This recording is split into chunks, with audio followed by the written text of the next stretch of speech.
It's the 53rd playoff game for McKinney ISD, but the first for McKinney Boyd. Richardson Pearce brings their number 1 ranked offense, including leading receiver in the area, Jordan Gush. However, fireworks expected tonight from appointed pinball wizard Darren Alves, who leads the area in rushing with 2,115 yards and leads the area in height disadvantage at quarterback at 5'6".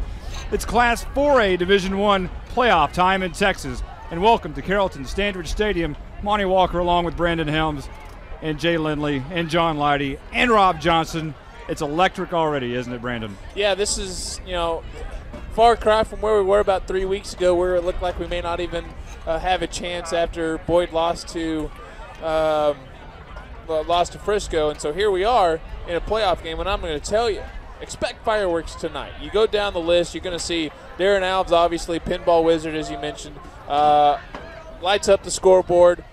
He's got 24 rushing touchdowns, over 2,000 yards rushing. And on the other end, McKinney Boyd's defense, not in the top 20 in the area. You go over to Richardson Pearce, exact same offense from a standpoint of scoring, but they do it in a very different way.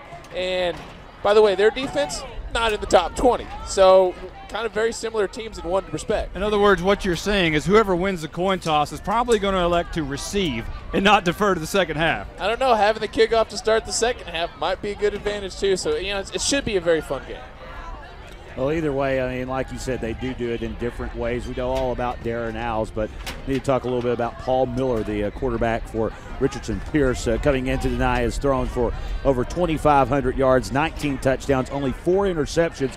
He's completed 65% of his passes, and coming off of a great game last week where he was 18 of 24 for 300 yards, 2 touchdowns, and no interceptions. So Paul Miller, that is the key to the game, I think. I think the Bronco defense for McKinney Boyd, they've got to put pressure on Miller. Yeah, and one thing you look at too, Jay, these teams both had to win last week to be in. So they're already in playoff mode. So that should add another element to what makes this game a very exciting ball game tonight. Well, and Boyd has really been in playoff mode for 2 weeks because they had to get by Little Elm and then also pull off that win last week. Very true. It is Randy Robertson, the head coach from Richardson Pearce. He is from Idalou, Texas, out by Lubbock, around the Texas Tech area. But he went to Baylor. He's a Baylor grad. But it's his first year as a head coach here at Pearce. Obviously an 8-2 record for Pearce this year, 5-2 in district in 10-4A. But Randy Robertson's not new to this school district, all at Richardson ISD. He spent the past 10 years at Berkner prior to coming to Pearce last January. He is a defensive guy, was a defensive coordinator over there for a long time and at Berkner. And he comes over here, and it's an offensive team. And his offensive coordinator, Brandon Hickman, graduated from TCU in '96 with a bachelor's degree in physical education, played football at TCU, and student coach there in '95. So that's why maybe this offense is so prolific, because the offensive coordinator coached at TCU for a while. Yeah, it's just funny to me to think he's a defensive guy. You say that. You look at the last few games, gave up 38 to Poteet, 70 to Rockwall. They did have a good game against Terrell, giving up 14.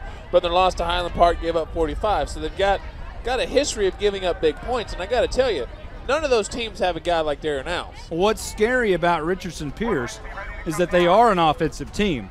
And they have, well, not a whole lot of seniors. Most of their skill people, well, I shouldn't say that. I guess they have a sophomore center and a junior slot back, or both their slot backs are juniors, but they do have quite a few seniors. I was going to say that most of them were underclassmen on the offensive side, but as I look at it, there are 7 seniors, because when I was doing my prep work for this game, I noticed there's 9 seniors on defense and thought, well, offensively they're not anywhere near that. But defense is where, they're going to lose a lot next year. But that, like you said, that may not be such a bad thing, since defense is not their strong point. Well, and losing 7 seniors on an offense, too. 16 senior starters gone. That's just amazing. It really is now for the Mustangs, whereas for the Broncos, really young team. Well, one of those seniors that Pearce is going to lose is a wide receiver by the name of Jordan Gush. 86 catches, 1,134 yards, 10 touchdowns. the leading receiver in the area. And you mentioned Darren Alves, the leading rusher in the area for McKinney Boyd. Only a sophomore quarterback, 5'6". He's rushed 266 times for 2,115 yards, 24 touchdowns. He's had at least one rushing touchdown in every game he's played on varsity. Yeah, and by the way, if you put Boyd's leading receiver with the same stats on the Richardson, he'd be the fourth leading receiver on that team. And that would be Jeff Fuller with 31 catches, 397 yards, and 4 touchdowns. You know, anybody who's paid attention to McKinney Boyd this year knows that this is somewhat of a Cinderella story season for them. They were 0-10 last year. Probably one of the most dramatic comebacks over a 2-year period in the history of high school football, to be honest with you. When you go 0-10 and then go 7-3 and make the playoffs for the first time, that is enormous for the confidence of a program. Let's hope we can have a 7-win adjustment next year. Well, and that's also, you know, you talk about the remarkable turnaround going from 0-10 to a 7-3 playoff team. It's the first time it's been done in this area since Sunset did it back in 2001. So that gives you some idea. These type of happenings, they only come around, you know, every 5 to 10 years. So it's pretty impressive. Well, don't go anywhere. This is going to be a tremendous game. They're blowing up the run-through right now for McKinney Boyd. And we have coming up right now the Senior Spotlight and the Coaches Show coming up in just a moment on 97.5 KLAK. Welcome back to Carrollton Standard Stadium. Monty Walker along with the rest of the game. You know, McKinneyNews.net's writer Kevin Washburn this week had an article entitled From 0-10 to Watch Us Win. And that's about the way it's been for McKinney Boyd. They have come out of nowhere. If you had been talking about McKinney Boyd before the season and this District 9 4A race that we were in just a couple of weeks ago and last week, the McKinney Boyd Broncos were not mentioned anywhere near the playoff hunt. It was all about, obviously, Lake Dallas, maybe even the Colony, and McKinney North, because they were coming off the 2 consecutive playoffs. Nowhere mentioned, and people might even have thought about McKinney. Well, Little Elm. And, of course, Little Elm. But McKinney Boyd never thought about, here they are, Class 4A Division I by-district playoff game with Richardson Pearce. It's none other than your McKinney Boyd Broncos. Well, let's be honest. No one up here in the booth was touting their praises either. I mean, you look at the schedule. We didn't cover them until everyone else had a bye week. What no one thought was that a 5'6" kid who's a sophomore could make that much of an impact on one football team, and Darren Alves has done just that. And yeah, I still have to go back. The very first game we did was Springtown.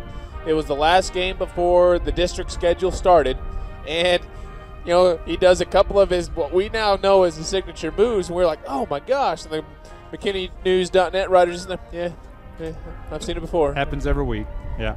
Well, they are wearing their blue down on the field. We're about to talk with John Leidy down there. John is going to set up the scene for us as we have, I think, I could tell by the flags, looks like we have a little bit of a wind down there. We'll see if John Leidy is down on the field and can talk to us. John, whenever you're ready, go ahead. Yeah, guys, we've actually down here at Carrollton Standard Stadium, we've got a windy evening, and the wind is actually coming out of the south at probably the windiest game we've covered this year. And there's been some gusts before the game that have been up in the 30 to 40 per mile hour range, and I really think that's actually may affect Pierce's passing game, and also with the kicking game, anybody who's trying to kick towards the south, which is where the wind's actually coming from, is going to have a hard time. We could see towards the end of the game, depending on who has the field position heading to the north, there may be a game-winning field goal there at the end. Something else that I have, and I actually got this earlier, is on the Richardson Pearce team, you got Deshaun and Phillip Hughes, but they're not related. Deshaun plays wide receiver and Phillip plays running back, and combined they have 1,508 total yards and 15 touchdowns. So you got to look to see that's their two playmakers right there. So something else that I noticed down here is Boyd, this is their first playoff game, and McKinney North a couple years ago had their first playoff game right here at Standard Stadium, and both McKinney North won, so Boyd's going to be looking for that tonight. Back up to y'all. All right. Thanks a lot. Down on the sidelines, John Leidy. As McKinney Boyd Broncos, we were mentioning, wearing their blue uniforms. They're 2-0 this year wearing the blue. Of course, they got their first win ever in school history in the blue against Denton way back in the second week of the season. Of course, they wore them last week, clinched the playoffs, and against the Colony.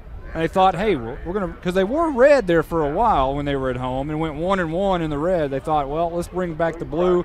We started our program out in the blue. We're going to clinch the playoffs in the blue. And when we get to the playoffs, apparently we're going to wear blue. Well, the blue jersey, you know, for Darren Alves, that may be his lucky jersey, number 19, because it's so much smaller than his other jersey. Players can't grasp at him when he runs through the line. Yeah, again, Darren Alves, if you weren't with us last week, has changed uniforms. He did last week, wearing the number 19 instead of the number 8 because it is a smaller jersey. And, of course, Darren Alves is 5'6" and maybe $160 and wanted a tighter fitting jersey so people couldn't sling him around. You know, we talked about last year a little bit, and Don Drake, we had a clip from him talking after the first game ever in McKinney Boyd, and we had just a snippet of that. We want to let you listen to Don Drake last year after the first ever game, which was a loss. Let's hear that right now. Well, it's obviously disappointing. I mean, we had hopes of coming out with a victory. Obviously, we're disappointed in the fact that we didn't come out on top. Okay, we're learning lessons every time we snap the football, whether on offense or defense. We're going to get better every day and every week. You know, and that's funny. You listen to Don Drake because he was talking about we're going to get better every day, every week. We're going to get better and get better and get better. And then we have a clip from last week, and let's hear a little different Don Drake from a week ago. From where we were a year ago to where we are now, in my mind, is a pretty amazing accomplishment. And it comes because kids have bought into the philosophy that we've tried to put in place, the mentality we tried to put into place, and they've believed, and they've kept fighting, and we've been pushing them, and they've responded, and they responded again tonight. And I'm excited for them. I'm excited for our seniors, and the fact that they've given us a lot of firsts this year, and that's something they're going to be able to take with them for many years, you know, looking back on their high school experience and what we've been able to accomplish in just a short period of time. That's Don Drake from last week after the game with John Leidy. And right now, John Leidy's down on the field, and he'll have the coin toss for you. The captains are down there. And we'll see if John can put the mic right in front of the face of the official. Good job, man.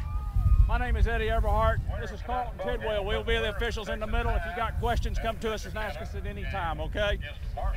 I got a coin with heads and tails. You are the visiting captain. What are you going to call? Tails. Tails he called. And it is tails. You got your option in this half or the second half? You want to receive? Okay. Which end you would like to defend? All right. Turn your back to that gold blue. All right, there you have it. As we predicted in the early part of the pregame show, whoever won the coin toss probably going to take the ball in an offensive shootout. And Richardson Pearce won the toss. They want the ball. However, they're going to have to go towards that south end zone that John Leidy was talking about a moment ago, where the wind is blowing right in their face. So McKinney Boyd, you know, not so bad here. They're not going to get the football first, but with Pearce throwing the football like they do, are going to have to go against that gust. Well, and there's one big advantage that a running team will always have over a passing team. You can run in any weather, rain, sleet, snow, or shine. A passing game, on the other hand, that's a little different story. And as we see with the wind, that could be a big factor. And both teams making their way to their tunnels. One has a tunnel and one just has a run-through. I should say J.J. Pearce. They were once known as J.J. Pearce. Now I think they want to be known as Richardson Pearce as they make their way through their run-through. You don't see that much anymore. Most teams have big blow-up helmets and stuff like that. McKinney Boyd has their big Bronco that they run through. But Pearce just has one of those old-timey run-throughs, and they send about 100 kids through there. The heavy-duty vinyl there that is Velcroed about midway up. The thing just split wide open when they ran out on the field. Both teams have brought their JVs along with them, so Pearce will bring, like I say, close to 100, if not more than 100. And here comes McKinney Boyd, and the Broncos make their way on the field. The varsity has the blue helmets, and the JV are in the white helmets, but they all have one thing in common. They're wearing blue jerseys. They're in the playoffs for the first time tonight, and the first time ever in the program. It's the 53rd playoff game for McKinney ISD, but the first one for McKinney Boyd. We're going to take a timeout. We'll be back in a moment on 97.5 KLAK.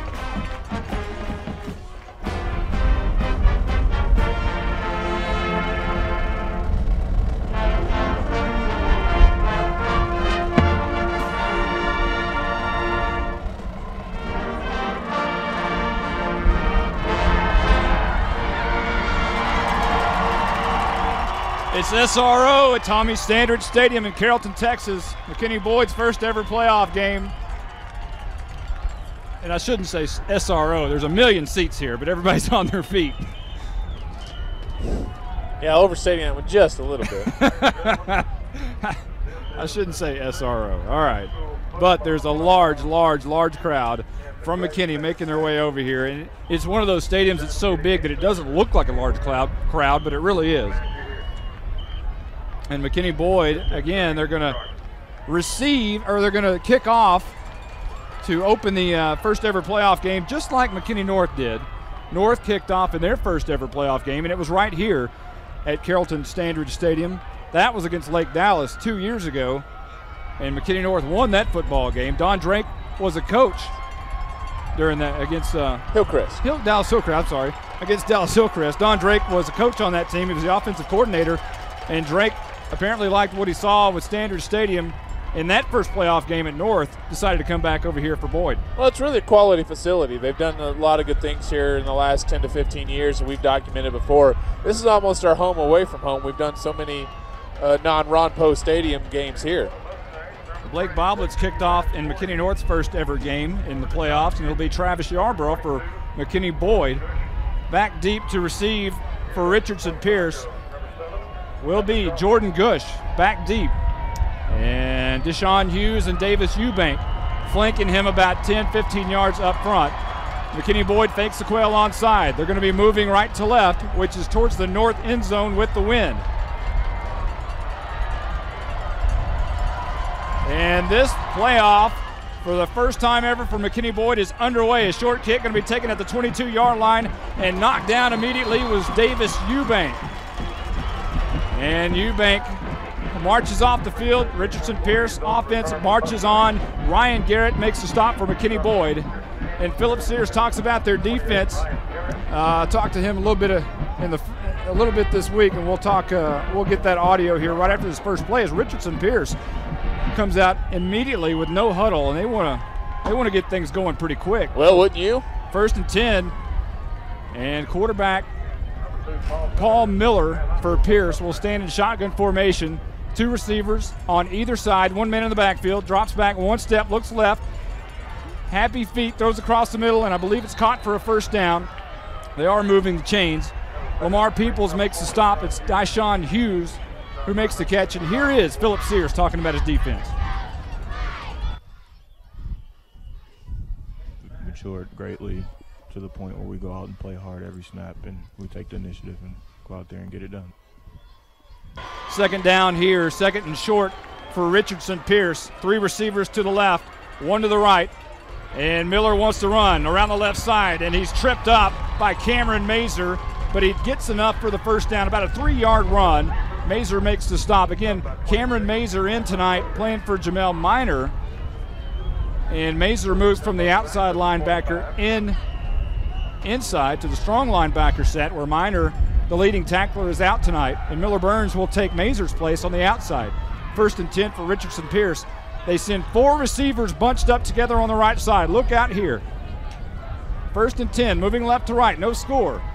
And Miller throws it out, and here's a big play to the 45-40. Look out to the 35. It's caught, and a huge gain for Richardson Pearce. Ryan Garrett makes the stop, but a nice gain there, and it's caught by Deshaun Hughes. And this Hughes came in tonight with 42 catches, 525 yards, and 3 touchdowns, and that was nearly a touchdown right there. Well, Garrett's going to get credit with the assist because Lamar Peoples was there. He fought off 3 offensive linemen to get in on that tackle and really stop it from being any further gain than it was. 1st and 10 for Richardson Pearce, moving left to right at the Boyd 29-yard line. And this is Miller running to the right tackle, and he gains a few yards to about the 20.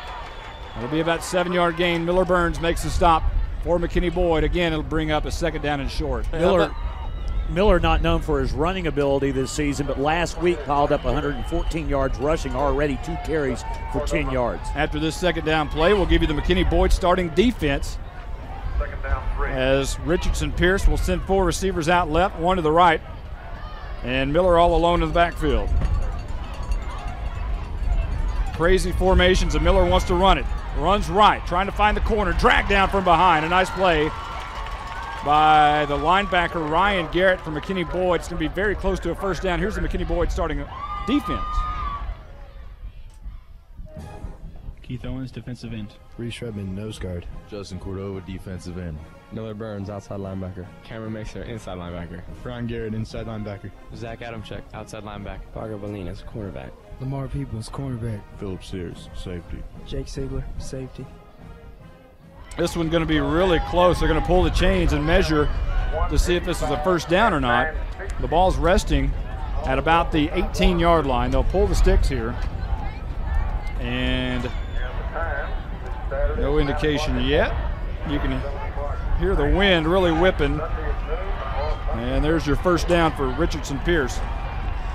Yeah, Monty, we've seen a lot of runs today from Paul Miller, and that's really not something I'd expected. Jay said he's not known for his running, only 440 yards, but you got to think he's going to be more productive with his arm, and you don't want to get him hurt, potentially. And you got to think the wind is playing a factor on the play calling here as well in the first quarter, as Pearce staying on the ground with that big wind right in the face, moving from the south. And, of course, Richardson Pearce moving directly to the south and only 18 yards away from pay dirt here in the first quarter. No score yet, 9:30 on the clock. Here's Miller, wants to throw, looks right, throws across the middle, and it's almost intercepted at the goal line by Parker Bolinas, but it goes through his hands. It'll be incomplete, and it'll bring up second down and 10. Well, the encouraging thing there is Jacob Sigler was there as well, so between Bolinas and Sigler, one of them are going to be able to make the play. So if you can get good coverage like that for the game, you're going to really limit what the Pearce offense has been known to do, and that's have a very effective passing game. Lots of crazy formations so far by Richardson Pearce, and here's another one. Two men in the backfield. They're actually going to snap it to Hughes, and Hughes will run around the right tackle. Really hard to bring down. He gets away down the right sideline, but finally brought down at about the 5-yard line. Lamar Peoples finally brings him down, but another first down, and Hughes would not give up. Well, that was willpower by Hughes because he had, I don't know, 4 or 5 different Boyd defenders there, and some of them at least got his hands. But you also got to give credit to the Mustang blockers. They didn't give up on their guy. They kept pushing and driving and creating that little gap. And they run that same formation here with Hughes in the backfield at the quarterback position, and a timeout has been called on the field. We'll take 1-2 back in a moment on 97.5 KLAK. Encore Wire is a proud supporter Okay, guys, of McKinney 30 ISD seconds. Sports. All right. At Encore Wire, the community when we come back, I got a quick note on Hughes since he's been local organizations. He and Miller have pretty much Children's been hit Medical this Center, drive. The YMCA, the American Red Cross, McKinney Chamber of Commerce, the Alzheimer's Association, Project Graduation, and the Mickey Mantle World Series. No, we need to point out Deshaun Hughes from Philip Hughes. Yes, yeah, and that's who I'm talking about. I didn't do that last play. McKinney ISD football. Now back to Monty Walker and McKinney ISD football on 97.5 KLAK. Welcome back to Tommy Standridge Stadium. No score between McKinney Boyd and Richardson Pearce. 9:05 left to go in the first quarter.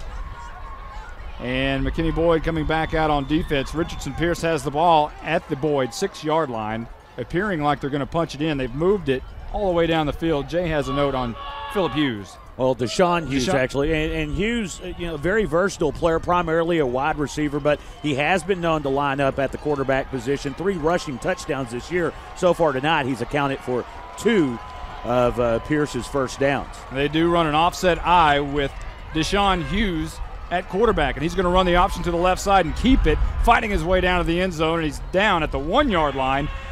Zach Adamczyk will get the credit for the tackle. And it'll be first and goal for Richardson Pearce at the Boyd 1-yard line with 8:50 left to go, no score. Well, I'm kind of surprised at how well Pearce's offense has run since they're really not using the pass too much. They've done really well on the ground, and you didn't really expect them to do that. Shotgun formation for Deshaun Hughes. 2 other men in the backfield, and he's going to keep it over the right guard, and he's in for the touchdown. There is a flag down, however. Let's check the flag. It was right at the goal line, or maybe even in the backfield. But the line judge threw it on the near side. Looks like it's going to be offside. Yeah, that's the call. And there's no question about this one. It'll be declined. Yeah, it was against McKinney Boyd. That one will be declined at 6-0. Richardson Pearce. And Pearce will come on for the extra point here. And the kicker will be Grant Heimer. Been near perfect all year. Got a big leg. Now he's got lots of experience. Matt Hiller, the holder. The snap is back. It's on the tee, and the kick from Heimer is good. 7-0. Pearce on top early. 8:32 left to go in the first. Back in a moment on 97.5 KLAK. Welcome back to Tommy Standridge Stadium, where Richardson Pearce has just scored and taken the lead 7-0. Jay, how about an American Bank of Texas scoring drive recap? 9 plays, 67 yards, 3 minutes and 28 seconds, capped off by a 1-yard Deshaun Hughes touchdown run. Hughes accounting for 5 of those 9 plays for 54 to 67. Heimer's kick is going to be taken at about the 22-yard line by an up man from McKinney Boyd, and that's Parker Bolinas, and he'll fight his way across the 30 to the 32-yard line. Darren Alves, we had a chance to talk to him early in the week, and he talked about his vision and his offensive line, and he was able to say this. From the snap, I just look up the field, see where my holes are, and offensive line where they bring the holes, and I just cut up the field. I look for the open thing. I want to have 2,000-something yards if they weren't there. I mean, there's plays where it's a big hole, and I don't have to do anything except run, so it's good. Well, it's first down and 10 for McKinney Boyd. Darren Alves on the field at quarterback, sends 2 receivers to the right. And there's going to be, a flag before this one can get underway. Well, while we're doing this, why don't we go ahead and give you the McKinney Boyd starting offense, and here they are. Will Smalley, left tackle. Michael Tharby, left guard. Rusty Walton, center. Brenton Leeds, right guard. Brent White, right tackle. Cameron Macer, tight end. Joseph Robinson, slot receiver. Montarius Pittman, slot receiver. Grant Gibson, wide receiver. Jeff Fuller, wide receiver. Darren Alves, quarterback. First down and 10. We'll try this one again, maybe without the flag, as Boyd moving right to left will send Joseph Robinson in the backfield. Alves is going to keep it around the right end. Got some room, about a 5, 6, 7-yard gain for the pinball wizard before Randall Rudolph makes the stop for Richardson Pearce. A nice gain on first down by Darren Alves. Yeah, just a typical play we've seen all year. You know, Boyd doesn't do anything tricky. They do the same offense week in, week out, and because they're so good at it, they say, here's what we do, try to stop it. That's just a simple off-tackle play. Second down and about 4.5 for McKinney Boyd. Alves is going to run it again, this time up the middle, and he's trapped right at the line of scrimmage. A nice play. Actually, the seam opened up for a little bit, and then it was the linebacker, Kane Kawaluka, who stepped in and actually stopped Darren Alves, but Alves somehow gains 1.5 yards on it. Well, he does what he does, you know. He basically fell forward. He was able to get to the offensive line, and the tackler fell down, and because there was no holes, was able just to grab on. Well, I have a feeling this is going to be a game of scoring, and they need to get a first down here on third down. Here's Alves running around the left side, has the first down and more, drops the football at the 47-yard line, a scramble for it, and I believe Alves was able to get back on it. Whoa. Andre Watson stripped the ball from Darren Alves. There were 3 white shirts around that football, and the fact that Alves came up with it, whew, man. I didn't think he did, I'll be honest with you. And it's a first down for McKinney Boyd. Not one that you would want to do conventionally, but nonetheless, they'll move the sticks. We'll talk down with John Leidy here in the moment, get the attitude of the McKinney Boyd faithful down on the sidelines, as Alves will be in shotgun formation. He's going to hand off this time right up the middle, and that's Robinson, and he'll make his way past the 50 to the 48-yard line inside Pearce territory. And on the tackle for Richardson Pearce was Andre Watson. Well, like we told you in pregame, neither of these defenses are in the top 20 in the area. So, you know, this is basically what we predicted right now. This, 5 yards a chunk so far on the average for the Broncos. A.J. Jones gets the carry on the right side. He's got some running room to the 35, down to the 31-yard line. A great run by A.J. Jones coming in motion from the slot. Took the handoff in motion. Daniel Song brings him down, but a big run there by McKinney Boyd, and that'll move the 6 all the way down to the 31-yard line. Well, it's funny, just a few plays ago I mentioned they don't really do anything different. That's a play that is a little unconventional for the Broncos, not in the fact that we haven't seen it before, but they just don't run it very often. And it's, again, just a simple slot coming around, taking the handoff, and then they blocked it really well. This time Robinson in motion, and he'll stand behind Alves in shotgun. Alves is going to run it. Now comes left. Now cuts it up to the right. Makes a couple of men miss. And somehow, some way, the pinball wizard gains 5 yards down to the 25-yard line. Kevin Burnham finally grabbed the shoes of Darren Alves and brought him down. You brought up shoes. I was going to bring up the same thing. Do you think they have to replace his shoes after every game with the cuts he makes? I mean, there's got to be so much stress on those cleats just to hold the footing, because he literally goes from one direction to the other in less than a split second. He is a miniature Barry Sanders, if you will. 2nd down and 4, and Alves is going to run again to the right side. And Alves fights his way, and the ball's on the turf again, and I believe Pearce, at least McKinney Boyd came up with it. Daniel Song makes a stop, but coming up with the football, well, I guess it was Alves. Alves did come up with it. He didn't fumble it. Oh. He was just hit around and, was knocked around again, doing the pinball thing that he always does. Well, I saw what I thought was a scramble for the football. Maybe Alves just turned around. It was a scramble for Alves is what it was. Okay. All right. I'm with you. I'm here. 3rd and 5 for McKinney Boyd at the Pearce 25-yard line. Handoff on a reverse coming near side. And that's Montarius Pittman, and he'll have a 1st down to the 17-yard line. Again, Kane Kawaluka makes a stop for Pearce, but moved the sticks. McKinney Boyd has another 1st down. Yeah, again, running that slot, it's like an end around essentially, but it's designed the handoff to go straight to him. There's no trickery in it.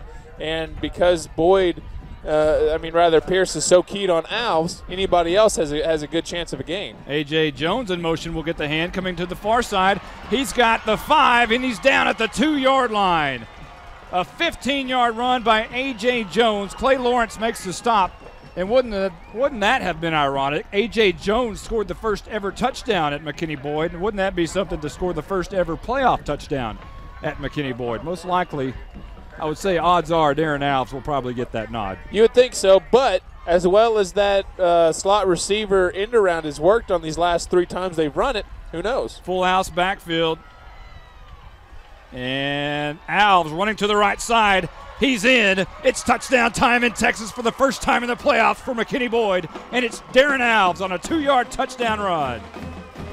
Yep, just what we expected, really. But between the right guard, right tackle, there was a hole there because as soon as the hole opens up, he can squirt through it because he's so quick. And this will be Travis Yarborough on for the extra point. 7-6 right now. It's on the tee. The kick is up. It's 7-7. Tie ball game with 4:08 left to go in the first. McKinney Boyd and Richardson Pearce at Carrollton Standard Stadium. Back in a moment on 97.5 KLAK. Well, the pinball wizard did it again. Darren Alves went in from 2 yards out. He now has scored in every game he's ever played on varsity, including the playoff game. The kickoff goes to Pearce, and Pearce is going to take over at their own 26. How about an American Bank of Texas scoring drive recap? 10 plays, 67 yards, 4 minutes and 24 seconds. Knocked off the clock. A 1.5-yard touchdown run by Darren Alves. 1st and 10 for Pearce from their own 26-yard line.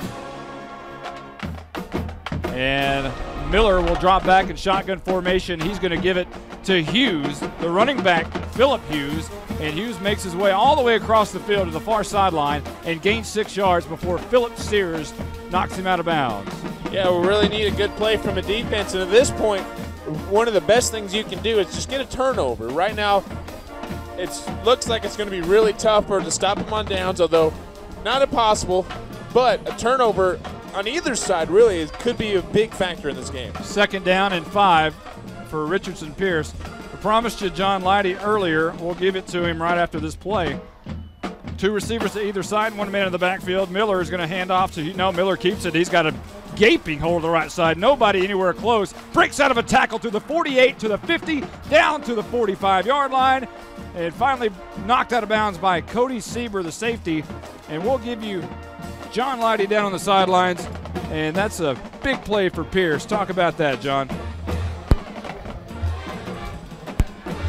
guys, this young program from McKinney Boyd got their jitters there in the first defensive possession. The offense answered right back, and the defense is starting to get the jitters back again. Back up to y'all. All right, thanks a lot, John Leidy. Real quick, Monty, I want you to know a missed tackle on that play by Miller Burns. You got to think if Cameron Mazur were there not filling in, that he might have made that tackle. 1st and 10. Miller throwing the ball down the left side on the fade route, and it is caught. What a great catch out there on that far sideline. Lamar Peoples in coverage, but it was Deshaun Hughes making a great over-the-shoulder Willie Mays catch down the numbers at the 21-yard line. Well, and that's actually a good thing for Boyd, because if that pass is thrown in stride, he's gone for the touchdown, because Peoples bit on the play fake from Miller and basically had to play catch-up to Hughes. Deshaun Hughes has been the playmaker so far tonight for Richardson Pearce, not Gush. And Gush, he does get the catch here, and Parker Bolinas makes a great play. They threw the quick hitter screen pass. It was actually a lateral thrown backwards, and Parker Bolinas jumped the route and tackled Gush around the legs, and that's a big loss back to the 29-yard line. Yeah, that was because Phillip Hughes, the other Hughes, basically was trying to block Bolinas, and basically Bolinas wasn't having any of that. Miller in shotgun formation, another crazy formation. Now they bump out of it and send receivers everywhere. 2 slot receivers and 2 wide receivers, and a great play up the middle. Cordova has him in the grasp, and I believe Miller was able to throw the ball away. Boyd didn't go to the line of scrimmage. Boyd really upset as Miller was trying to throw the ball down. Oh, the flag's out. Good. Cordova had him in the grasp, and Miller, as he was going down, threw the ball away, and apparently threw it where he didn't need to. Well, that should have been a flag for 2 reasons. 1, it didn't get to the line of scrimmage. 2, what? It wasn't out of the pocket. You got to be kidding me.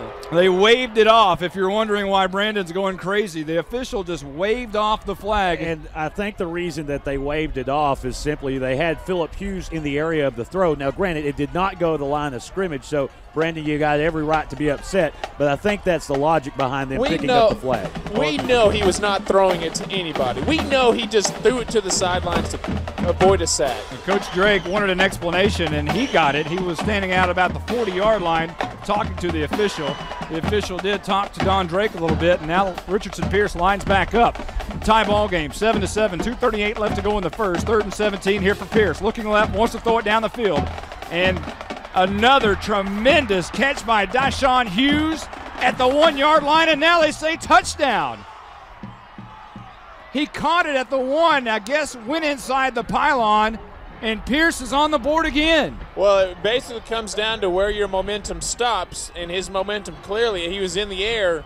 He was in the air as he was making his way into the end zone, so he wasn't down, and that's a good call. But, man, you got to think if they lose it down in penalty yards, that the play call's at least a little bit different on that. I mean, I don't want to play what if, but, man, that's deflating. Well, here's the extra point, and the extra point is good by Heimer, and it is 14-7. Richardson Pearce with 2:30 left to go in the first quarter. Back in a moment on 97.5 KLAK. Welcome back to Tommy Standridge Stadium, Carrollton, Texas. Monty Walker along with the rest of the gang. 2:30 left to go in the first. Richardson Pearce now on top, 14-7. Jay, how about an American Bank of Texas scoring drive recap? 6 plays, 74 yards, a minute 38 knocked off the clock, a 29-yard connection between Paul Miller and Deshaun Hughes. His second touchdown of the game, as you noted, Monty, during the break. 1 rushing, 1 receiving. Darren Alves and Joseph Robinson switch sides back deep. Alves now comes near side, and now Robinson and Alves will switch again, and Alves will go back to the far side, and Joseph Robinson comes near side. You might not have to worry about it because Pearce kicked the high pooch kick early, and now they kick the high pooch kick, and Alves, I think, is going to be able to take it. No, going to be taken by an up man at the 30-yard line, and quickly out of bounds goes the up man, and I believe that might have been Matt Morton out there. Nonetheless, it'll be first down for McKinney Boyd, moving right to left with 2:23 left to go in the first, trailing Richardson Pearce 14-7. Well, and it's like we talked about it in the pregame, and you made a mention to it at the coin toss. It's almost as if the last standing is going to be the one to take it. And at this point, all Richardson Pearce did was hold serve. I mean, that's basically it. We got to find out about a little bit of momentum down there as this game is going back and forth here early on. We'll talk to John Leidy here after this play. As it's 1st and 10 for McKinney Boyd moving right to left. Alves is going to fake the hand, run left. And he's got a big hole to the 40. Knocks a man down at the 45-50. Down to the 45. Spins down to the 40-yard line in Pearce territory. A huge run by Darren Alves. And he just ran over David Rufus at about the 50-yard line. Left Rufus lying on the ground. We'll check down with John Leidy. John, you got to be excited about a run like that. Talk to us.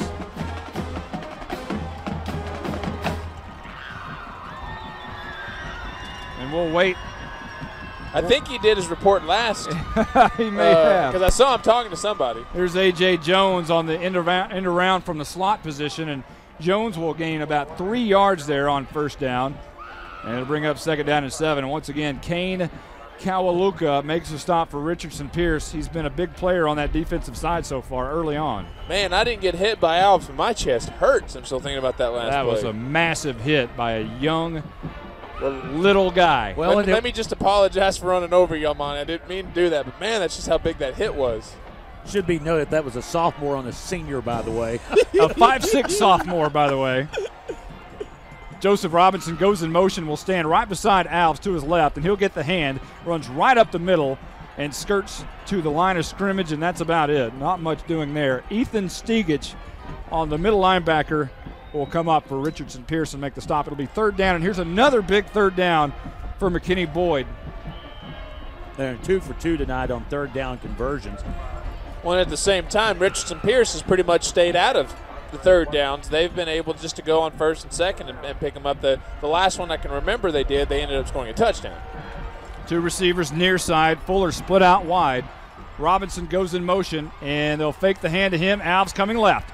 And dances and spins and down, not near a 1st down at the 34-yard line. It'll be 4th down and decision time for Don Drake as the strong safety, Daniel Song, comes up and puts Alves on his back. And at this point, I got to think this is really 4-down territory because if you punt it, you're not going to gain too much in field position. If you don't give it up, they're starting at the 30. Not that bad field position, really. Man, I don't know.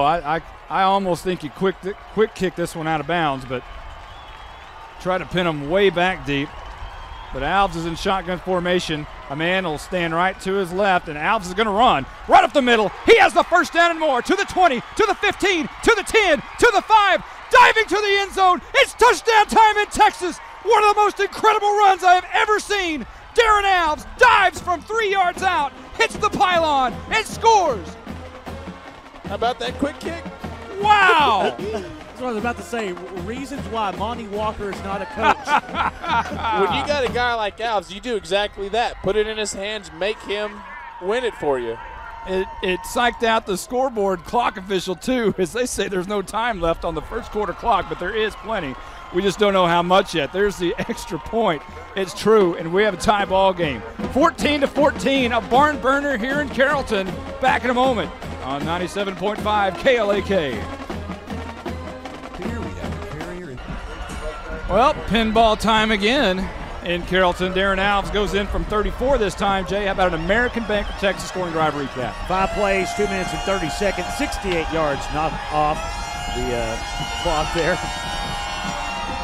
And Darren, the kick will go up the right sideline by Pearce. And my apologies. It is the 2nd quarter. The 1st quarter did expire on the touchdown run. Last time I looked, there was plenty of time on the 1st quarter clock. It just simply ran away from me. Well, that's what a good running offense does, and that's one that gives a good advantage to the Boyd offense if they need to kill time because Pearce doesn't have that option. You know, they're a passing-oriented team, and by the way, wins in their favor now. Well, we're all tied up at Standard Stadium in Carrollton, Texas. Richardson Pearce 14, McKinney Boyd first playoff game ever, and they're at 14. 1st down and 10 for Pearce. And the fumble on the play, Miller jumps back on it. It was a snap that went right through his feet. But he was able to corral it. Justin Cordova was right there to make sure he didn't pick it up and go anywhere. Well, and that again goes into the turnover. So now Boyd didn't exactly convert a turnover. That ended up losing yards going backwards, and that's obviously a good thing. Now, can they not give up 13 yards in the next 2 plays? That's really going to be the determination of the success of this drive. Second down and 13. Richardson Pearce now turns around. They have the win now. Miller wants to throw with that win down the right side. A man is wide open, and he makes the catch to the 20, to the 15, to the 10, and into the end zone. Richardson Pearce, and it's the wideout Michael Webb, actually the slot receiver. He got in front of everybody, and Webb on the year had 768 receiving yards and 7 touchdowns. Will make it 8. Monty, I can tell you why that play worked for one reason, and do we have a flag? Well, I'm looking at the 40-yard line, and the official, they're bringing it back. They're bringing it back. Wipe off the touchdown. Well, what happened? Well, we'll try to get with John Leidy, and maybe John can sort this thing out for us. John's down on the sideline. John, talk to us whenever you get a chance. Go ahead down there. Well, guys, intensity is picking up here with that deep pass. It actually just got called back by Richardson Pearce. The McKinney Boyd Broncos are in this game right now. It's an offensive slugfest. Back up to y'all. Well, the referee made the motion of an illegal touch, and what happened is the receiver stepped out of bounds. And once you step out of bounds, you are not allowed to be the first person to touch the ball, and that's exactly what happened. So, in essence, it's a loss of down. It's still going to be 13 yards to go for a first down, but it's not a touchdown, and a big bullet dodge there. What a massive bullet dodged. What? That's a tremendous break from McKinney Boyd. And this is going to be Miller throwing the swing pass over the middle. And here's a lot of running room for the receiver, and that's Gush. And he makes his way to the 47-yard line, close to a first down, and probably has a first down and does by about a yard. So McKinney Boyd not able to make the stop there on 3rd and long, give up the first down. And with 11:01 left to go in the second quarter, tie ball game, 14-14, and Pearce moving the sticks. Man, that's just frustrating because it was an over-the-middle pass, and it was for only about 3-4 yards. You need to make that tackle somewhere. Darren Alves into the game at safety for McKinney Boyd.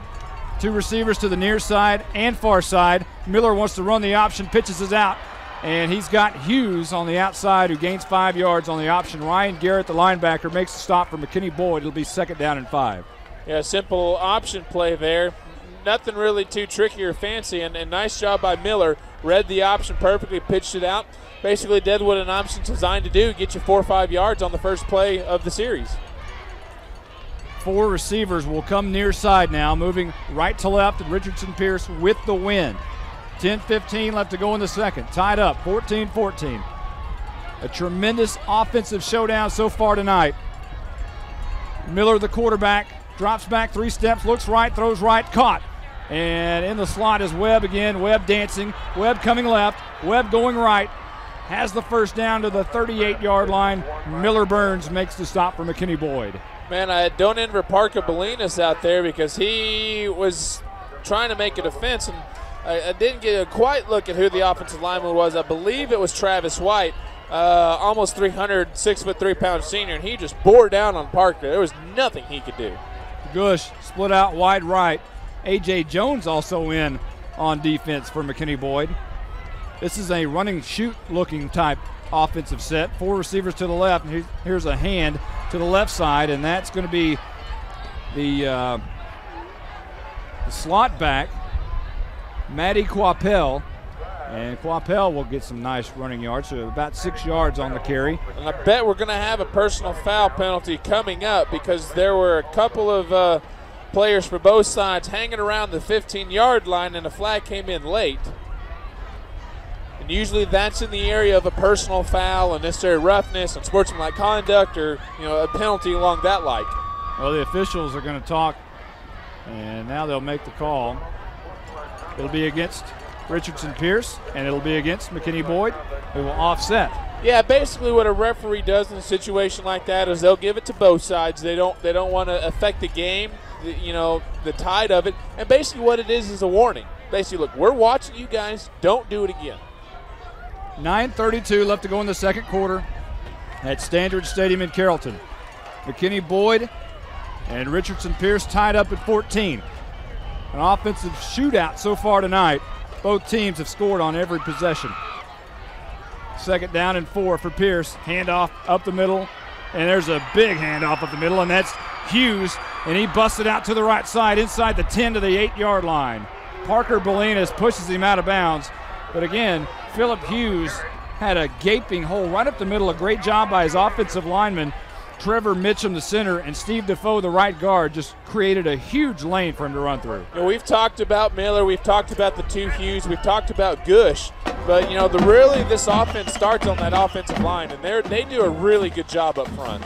And bad snap, and Deshaun Hughes was lined up at quarterback. The snap went over his head. He had to jump back and fall on it at the 16-yard line. So another loss on a snap for Richardson Pearce. Well, believe it or not, that's actually good for the Mustangs, because 1st and 9 is one of the very toughest goal-to-go situations to score on, because you're out of field position, but you've got a length to go. Now it gives them a little bit more room to work with in their passing offense. 2nd down and 16 for Richardson Pearce, moving towards the north end zone with the wind. And when I say 2nd down and 16, I mean 2nd down and goal from the 16. 8:42 left to go, all tied up in the 2nd quarter. Here's a swing pass to Gush, all alone. He walks into the end zone. That could not be more easy as just a screen pass, and he could have bear crawled his way into the end zone. Well, and the funny thing is, yeah, he's going to get credit for the touchdown, but on that play, he didn't do any of the work. It was the blockers, and in this case, it was Deshaun Hughes who was doing a fantastic job of holding the edge.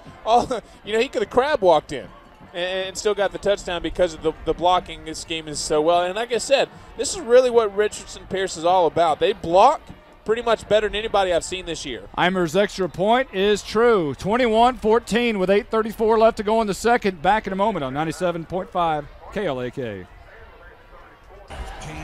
Welcome back to to Carrollton, Texas, where Richardson Pearce is leading McKinney Boyd 21-14 with 8:34 left to go in the 2nd quarter. Jay, how about an American Bank of Texas scoring drive recap? We'll do it right after the kickoff here, which is going to be a pooch kick taken by Philip Sears at the 27 up the right sideline, and he fights his way across the 40 to the 42-yard line, and now we'll have an American Bank of Texas scoring drive recap, Jay. 9 plays, 63 yards, 3 minutes and 26 seconds knocked off the clock. A 16-yard connection between Paul Miller and Jordan Gush. Miller, by the way, deadly accurate so far. 8 of 10, 120 yards passing with 2 touchdowns. And I've got to say, he's looked really good. And as good as that looked, that pooch kick was terrible. There was 15 yards between Sears when he fielded that and the oncoming return man, and now all of a sudden Boyd's starting at the 40-yard line. And they send 2 receivers to either side. Now Robinson will go in motion and stand to the left of Alves, and he'll get the carry. Alves actually keeps it around the left side, comes back right to the 45 and slips down at the 45-yard line. Alves had a lot of running room, but simply fell on the turf. Tanner Cobbs will get credit for a tackle, but that's the worst credit for a tackle I've ever seen. Well, let me go back to does he need new cleats? Just asking. Maybe so. He just slipped down after a 6-yard gain. Unbelievable. God, he's fun to watch. 2nd down and 4. Here's Pittman, who gets the end around, and he's got the first down. He makes one man fall to the turf, and he won't go down to the 41-yard line. A great run by Pittman, 2nd effort. These Boyd Broncos playing with all kinds of heart tonight. David Reifus stops Pittman finally, but it'll be a 1st down. Monty, I thought there was a second-year squad on the field tonight, but I don't see it for either side. I mean, both of these teams look like they've got composure of a traditional type school.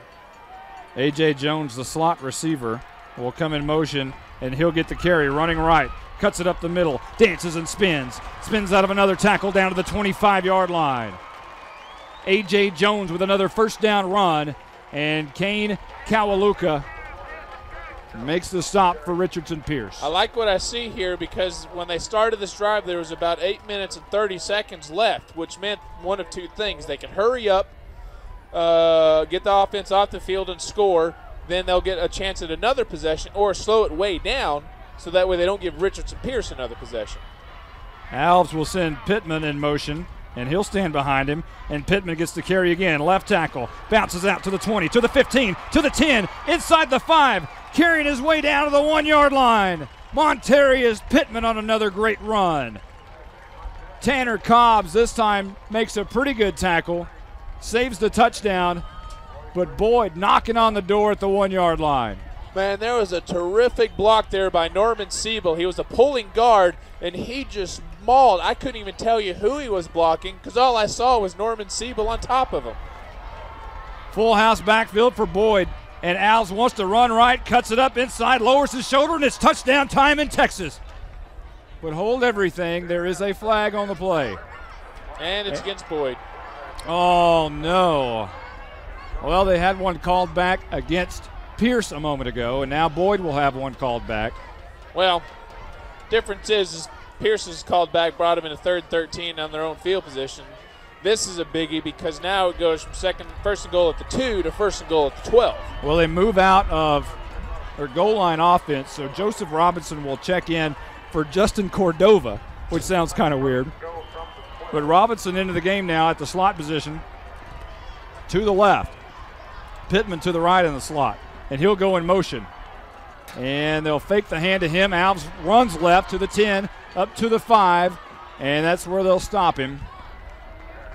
And with 6:36 left to go in the second quarter, Richardson Pearce leads McKinney Boyd 21-14. But McKinney Boyd knocking on the door again. It's 2nd down and goal from the 5. Kevin Burnham makes the stop for Richardson Pearce. Now that's a good play for a couple reasons. One, it would look like the slot end around, which has worked so well. But then, because Alves kept it, it was like a lead blocker. Handoff coming across to the right side, and that's Robinson. And Robinson is in for the touchdown. And now it is touchdown time in Texas. And now there's no flags. And now McKinney Boyd ties the ball game. Well, don't do it again, Monty. Almost. They've got to kick the extra point. And not as big a situation as the last time, but you know. Yarborough will come on for the extra point. And the holder will be Cody Sieber. And it's on the tee. The kick is, whoa, that one looked like it was tipped, but it does go through. Doesn't matter how pretty it is, it's just got to go over those goalposts. Hey, I didn't jinx them. We're tied 21-21 with 6:11 left to go in the second. Back in a moment on 97.5 KLAK.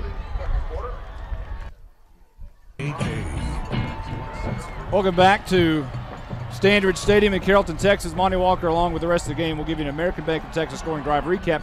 Right after this pooch kick, it's going to be taking a line drive kick at the 30-yard line. Uh-oh, look out to the right side. And that is the slot receiver. That's not who you want to kick it to. That's Quappell.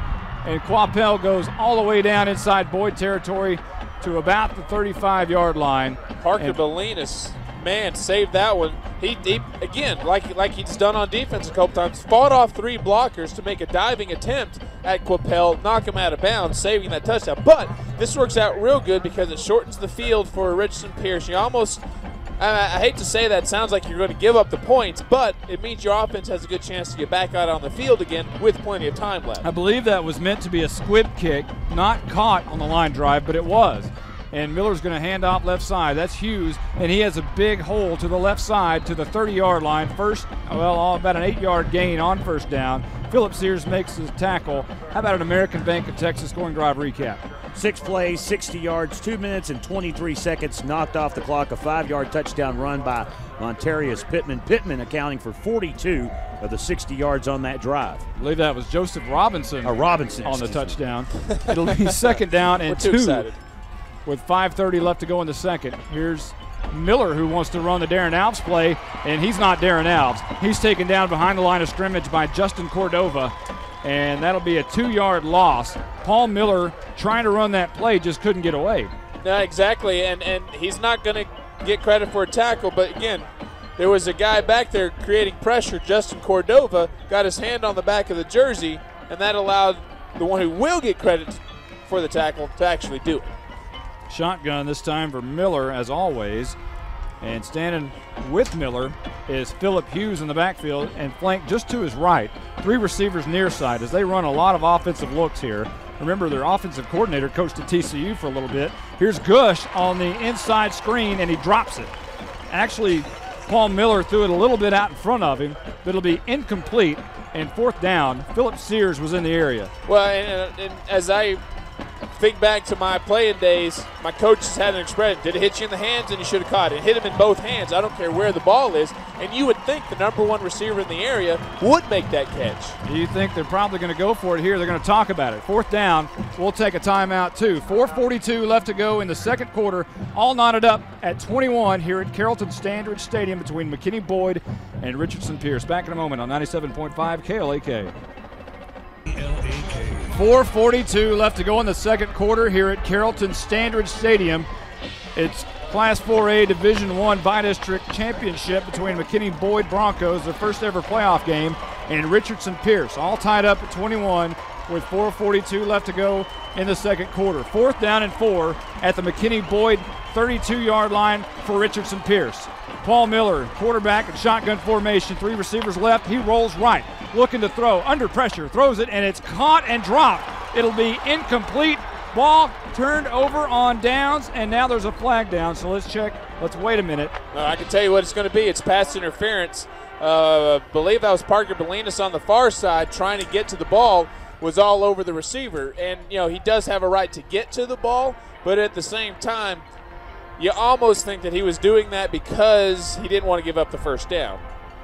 I mean, that's a close call, but in the end, I think that's the correct call, and I hate to say that. Well, they'll move the sticks here. It will be against Parker Belinas and McKinney Boyd, so that'll be a first down for Richardson Pearce. And what you never know. If he didn't interfere, you never know if he'd have caught it or not. You just don't know. So, well, you know what? I'd rather him make that play and try to go for the ball than just let him catch it. You know, I like the determination. 4:35 left to go before half. 21-21, all tied up here. 3 receivers to the right for Pearce, 2 to the left. Miller looks right, throws left, or throws right. The screen pass, and it's caught, making several moves up towards the middle of the field. And that'll be the receiver, Jordan Gush again, and Justin Cordova, the right defensive tackle, makes the stop. Monty, I think at this point in the game, as much as you need to go for a tackle, you also might want to try a strip. Because right now it looks like the only way to stop them on offense is a turnover. Miller sends 3 receivers out to the right, 2 to the left. And he'll be in shotgun, about 3-4 yards behind the center. And he wants to throw the screen to the right. Jordan Gush makes the catch, and he gains up to the 11-yard line. Another first down. Ryan Garrett on the stop for McKinney Boyd. And, man, I tell you what, they just move the ball at will. Yeah, and you remember we talked about 5-yard Barrett last year with McKinney North? I mean, this is what these guys are doing here. They're just methodically moving down the field. Once again, Darren Alves in the game on defense, playing a safety position. It'll be 1st and 10, not 1st and goal. This is going to be a little advantageous maybe for Richardson Pearce. 1st and 10 at the 11, and the swing pass out to Jordan Gush. They tried the same play they scored on a moment ago, and they score again. Into the end zone on the swing pass goes Jordan Gush. Philip Sears in the area, but Gush stiff arms him and goes right past him. Well, and I think the world of Philip Sears. I wish he would have tried a little bit more effort on that play, because as soon as he was stiff-armed, it almost looked like he gave up. Now, I'm not saying he would have made the tackle, but I can tell you if you dive at it, you have a chance. If you give up, you have no chance. So it'll be Heimer on for the extra point. Very high kick, and Heimer's kick is true, and Richardson Pearce goes up on top here, 28-21, 3:23 left to go in the first half. Back in a moment on 97.5 KLAK. Jay, how about an American Bank of Texas scoring drive recap? 6 plays, 38 yards, 2 minutes and 48 seconds knocked off the clock, an 11-yard connection between quarterback Paul Miller and wide receiver Jordan Gush. Gush handling the football for the last 25 yards of that drive, his second touchdown of the game. Richardson Pearce leads McKinney Boyd 28-21 with 3:23 left to go here in the second quarter. Every scoring opportunity has been taken advantage of. Every team has scored on every position. And like I said at one point, all they did was hold serve. Here's the kick. It's going to be high and deep, and this is going to be Robinson. Takes it at the 9-yard line, coming right.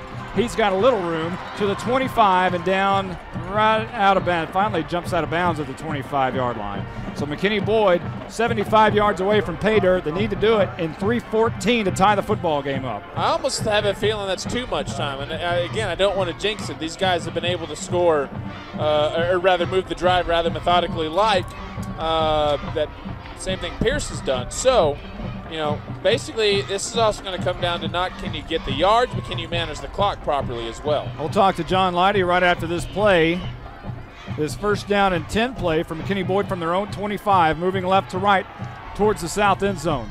Schmidt goes in motion. He'll stand behind Alves, and Alves wants to run left, running behind the big Norman Seibel, offensive lineman, and this time Alves is not going to get much, maybe 2 or 3 yards. And now some personal fouls. There's some language going on, and somebody. I think, and I don't want to say this, but because of the way that one of the Pearce defenders ran out of the huddle with the ball, I almost think that there was a whistle. They kept going, and Alves might have spiked the ball at somebody. Well, Pearce looks pretty happy, so we'll check and see what it is. In the meantime, we'll check down with John Leidy. And, John, what do you got for us down there? John, go ahead. Guys, our defensive struggle is continuing tonight. As Boyd has 3 minutes to score a touchdown to tie it up before halftime, and I look for them to use the whole 3 minutes to tie it up. Back up to y'all. All right, thanks, John.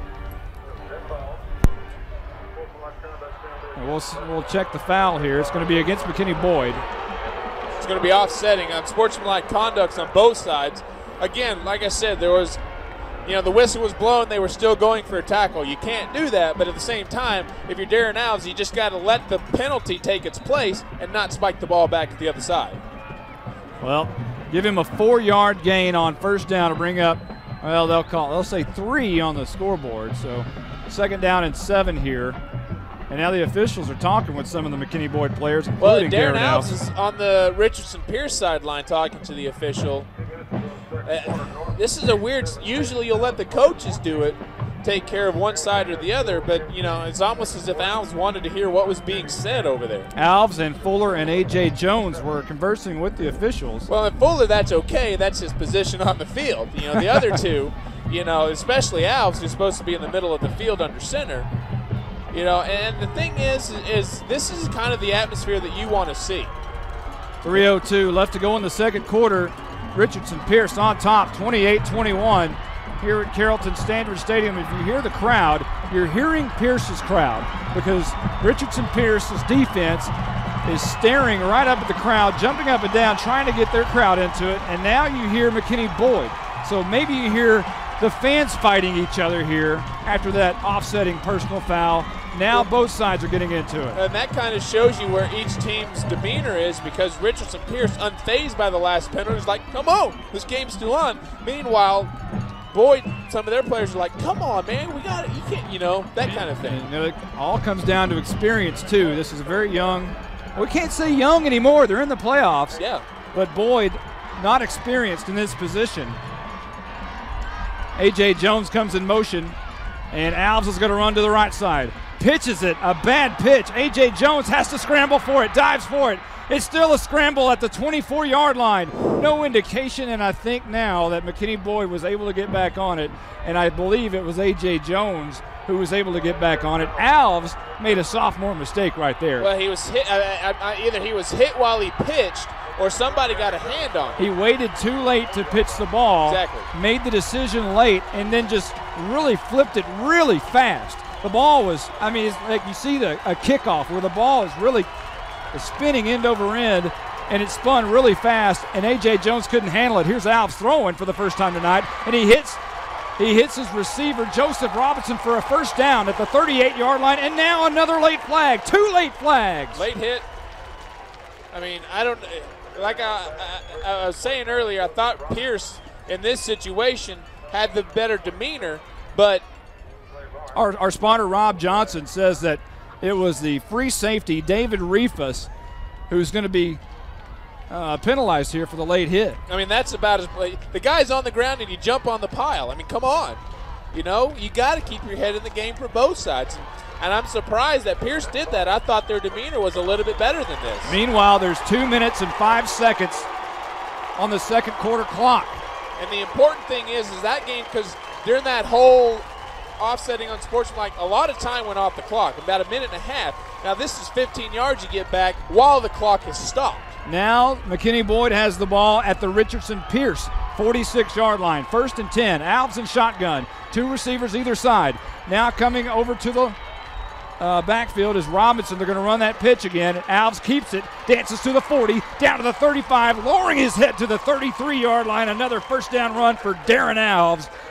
Deshaun Hughes makes the stop for Richardson Pearce. Well, and here's the thing, what's going on with Darren Alves is his feet never stop moving. He was turned around, and he's still going forward. And the free safety, how many times have you seen a free safety come in unabated and totally stop momentum? Well, he didn't stop Darren Alves' momentum. Moving towards that south end zone. McKinney Boyd moving left to right. Alves on the option to the left side. Bounces it out to the 30 and still trying to scramble his way down. Pearce will finally gang tackle him, and it'll look like a loss, but it actually forward progress will take him inside the 30 to the 29-yard line. So about a 4-yard gain there. A minute 17 on the clock, and McKinney Boyd takes a timeout. Yeah, just a smart thing to do right there. You've got, like you said, a minute 17. Momentum, it's back in your favor now. You've been able to move the ball.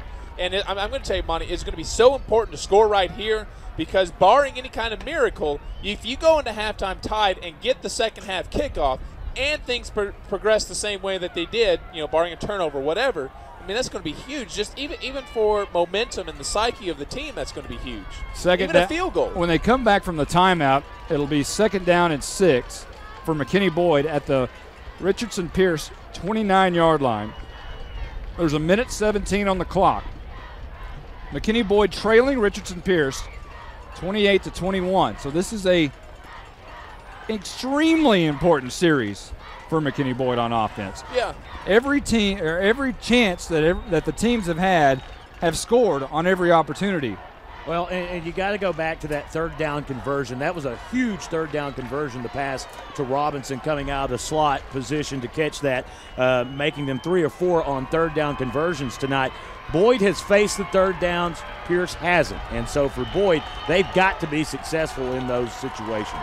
Well, here comes Boyd back out on the field, moving left to right from the Pearce 29-yard line. A minute 17 left to go before half. 28-21 Pearce.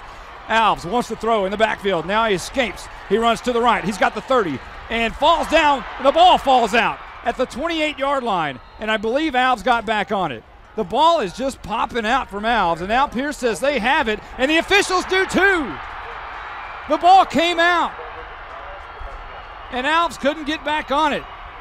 Well, I can tell you from where the ball came out, that's one of the worst places. There was Darren Alves and A.J. Jones 5 yards away and 4 white shirts. Mick Sadowdy will get credit for the recovery, the defensive tackle. And now there's a minute 1, and Pearce has the ball.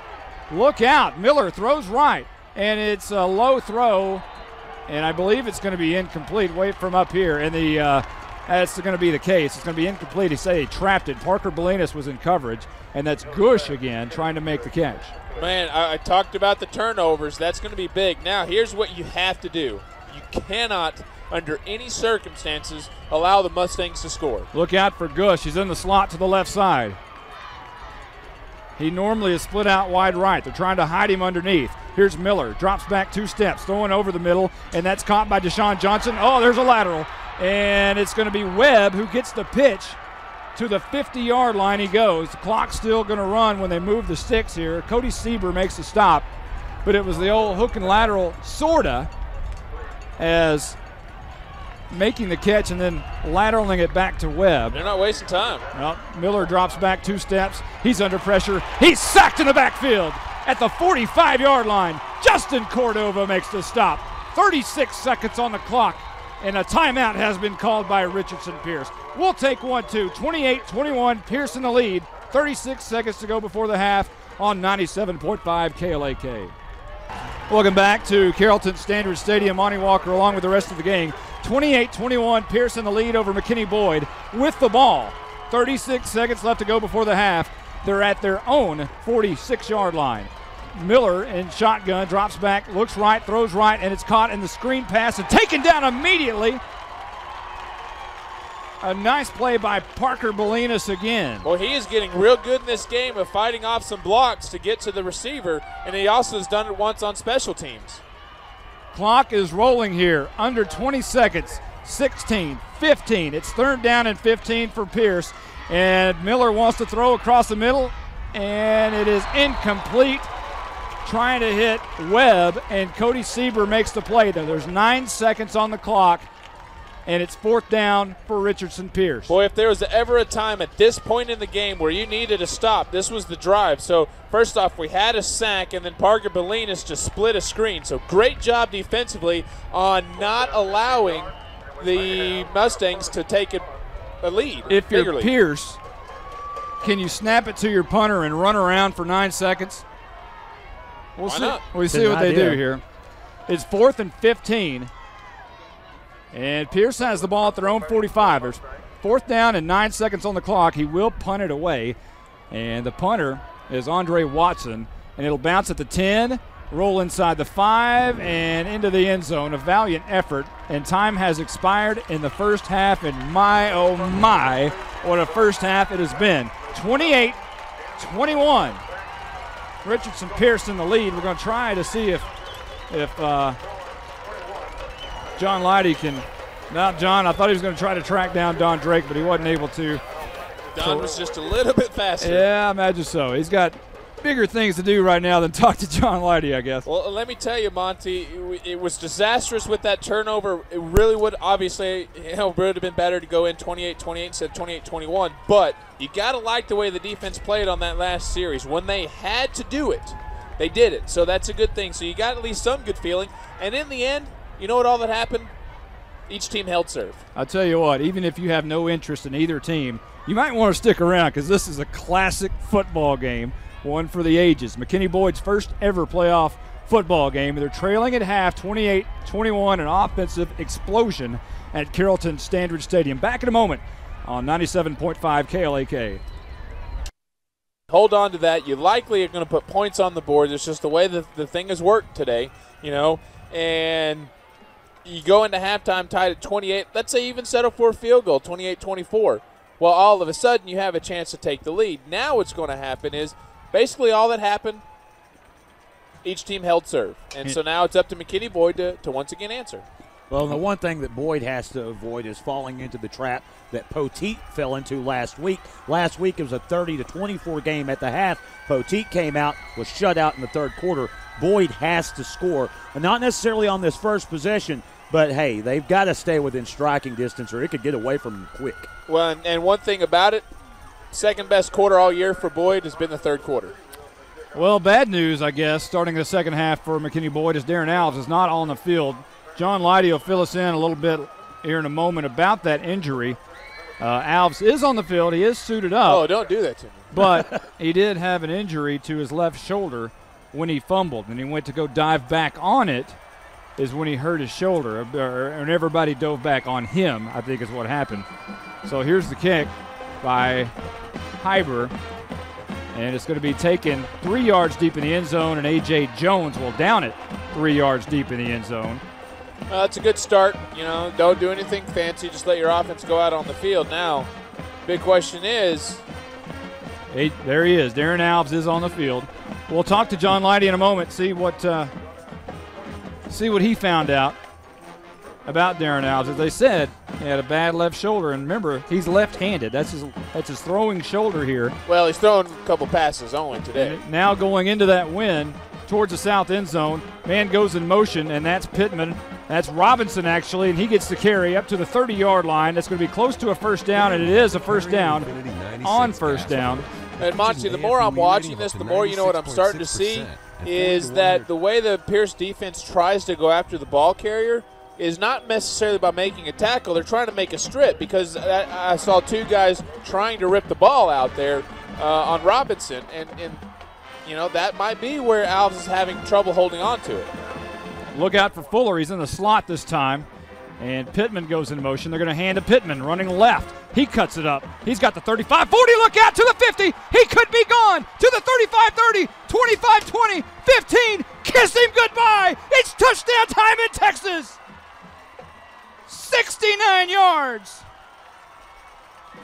and Montarius Pittman takes it to the house. Yeah, and that's exciting for two reasons. One, no flag. Obviously, you got to like a touchdown run for your side that doesn't have a flag. Second thing is, that was basically an offense where Darren Adams did nothing but handoff.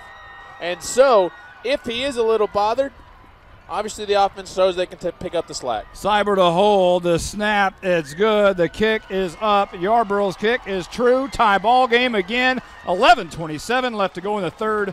Knotted up at 28. Pearce and Boyd.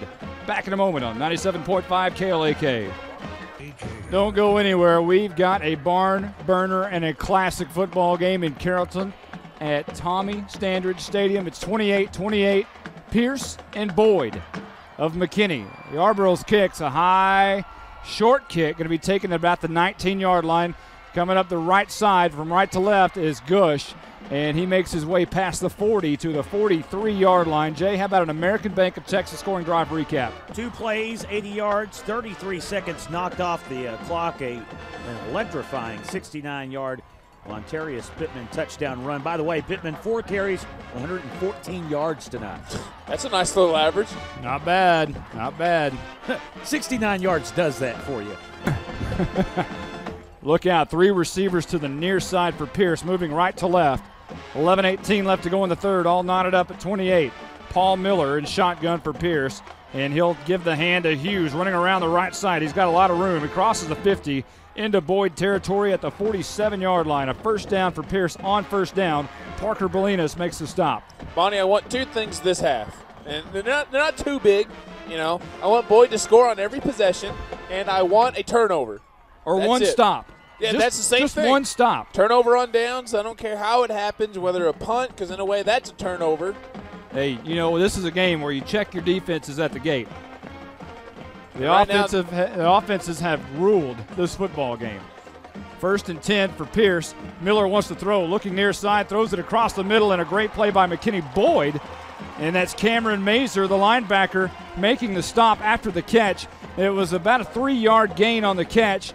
They set up the middle screen, but Mazer read it perfectly. You know, and I got to wonder. And I take that back.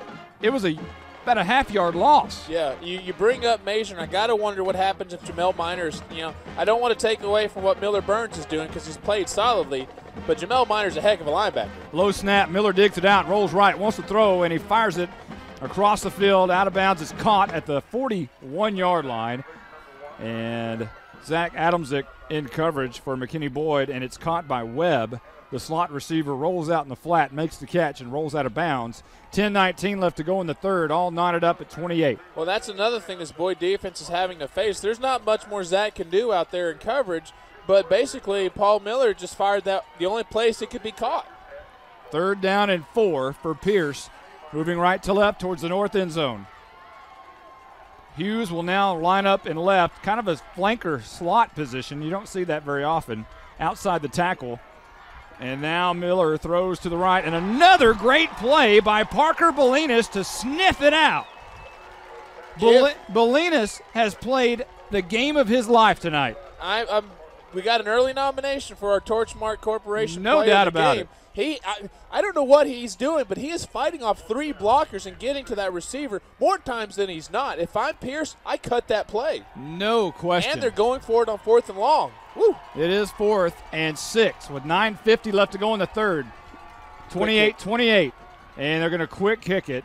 And you got your punt there, Brandon, as the punt goes to the 15, bounces inside the 10, and they'll finally kill it at about the 8-yard line. So Boyd will get the ball back with a chance to go ahead for the first time tonight, but they'll have to go 92 yards to do it. That's 2 drives in a row now that this Boyd defense has stopped. You know, maybe it's the sign of something because, you know,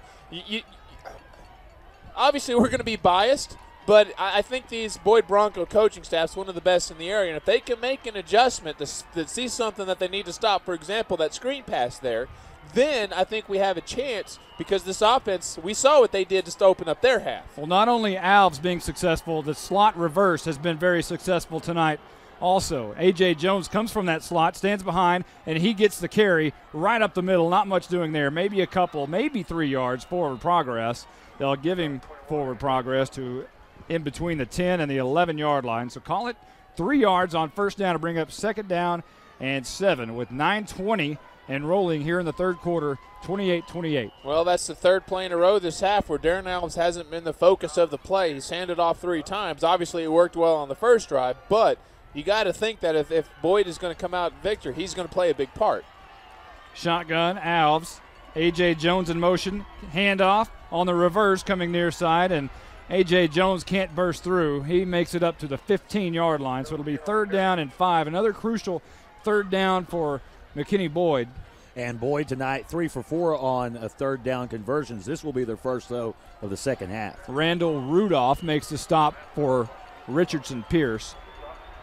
Well, and I think this is going to tell you, this play right here, what the state of Darren Alves' condition is, because if he's good to go, it's going to stay in his hands. Yeah, they need him on this play. 3rd and 5, 8:27 and rolling. The season basically hinges on his left shoulder right now. Mazer is back there, and now a false start, and Mazer moved just a little bit too early. He went from his slot position backwards and stood beside Alves. Mazer went a little early, and also Rob Johnson, our spotter, points out that Brent Wyke, the right tackle, jumped a little bit early too. Well, yeah, Brent just basically picked up his hand and put it back down as kind of a flinch motion. And you tell you do that at tackle, that is the most visible position that an offensive line can call for a false start. 3rd down and 10 now. Alves in the gun. He's going to run to the left side, trying to find a block from Mazer. Must have it. He's got a first down to the 22-yard line. Giving progress to the 24, and Alves just lowers his shoulder and just barrels his way past the first down. Mick Sadowdy gets the stop, and somehow that defensive tackle runs him down. Well, and that's what I'm talking about. I mean, it's a 3rd and long situation. Basically, there's one guy you go to, and that's wide. 7:54 and rolling in the third. A.J. Jones in motion behind Alves and a little bit to the right. He gets the handoff to the left tackle, bounces it out. Now cuts it up. He's got some room. First down to the 37-yard line. Man, a great block right there by Jeff Fuller on the far sidelines. That's the block that allowed the first down to happen for Jones. Fuller took his man, just drove him into the sidelines. Yeah, and Jay, and that's something that this Boyd offense has done all night long. Really, both offenses have. The blocking game has been spectacular. A.J. Jones checks out. Joseph Robinson checks in. And Robinson goes in motion, and he'll stand behind Alves and a little bit to the right. 1st and 10, moving left to right, and Robinson gets the carry. Left tackle, big hole to the 50, 45, 40, tripped up, or it would have been 6. Robinson, a shoestring tackle, is going to be down at the 36-yard line. And it was David Reifus who got his fingertip out there and untied his shoelaces. And that is a play, is a great example of why this Pearce defense is not very good. There are too many arm tackles. They're not lowering their shoulder. They're not getting hit in the numbers. And you do that to a running team like Boyd, you're going to get scored on a lot.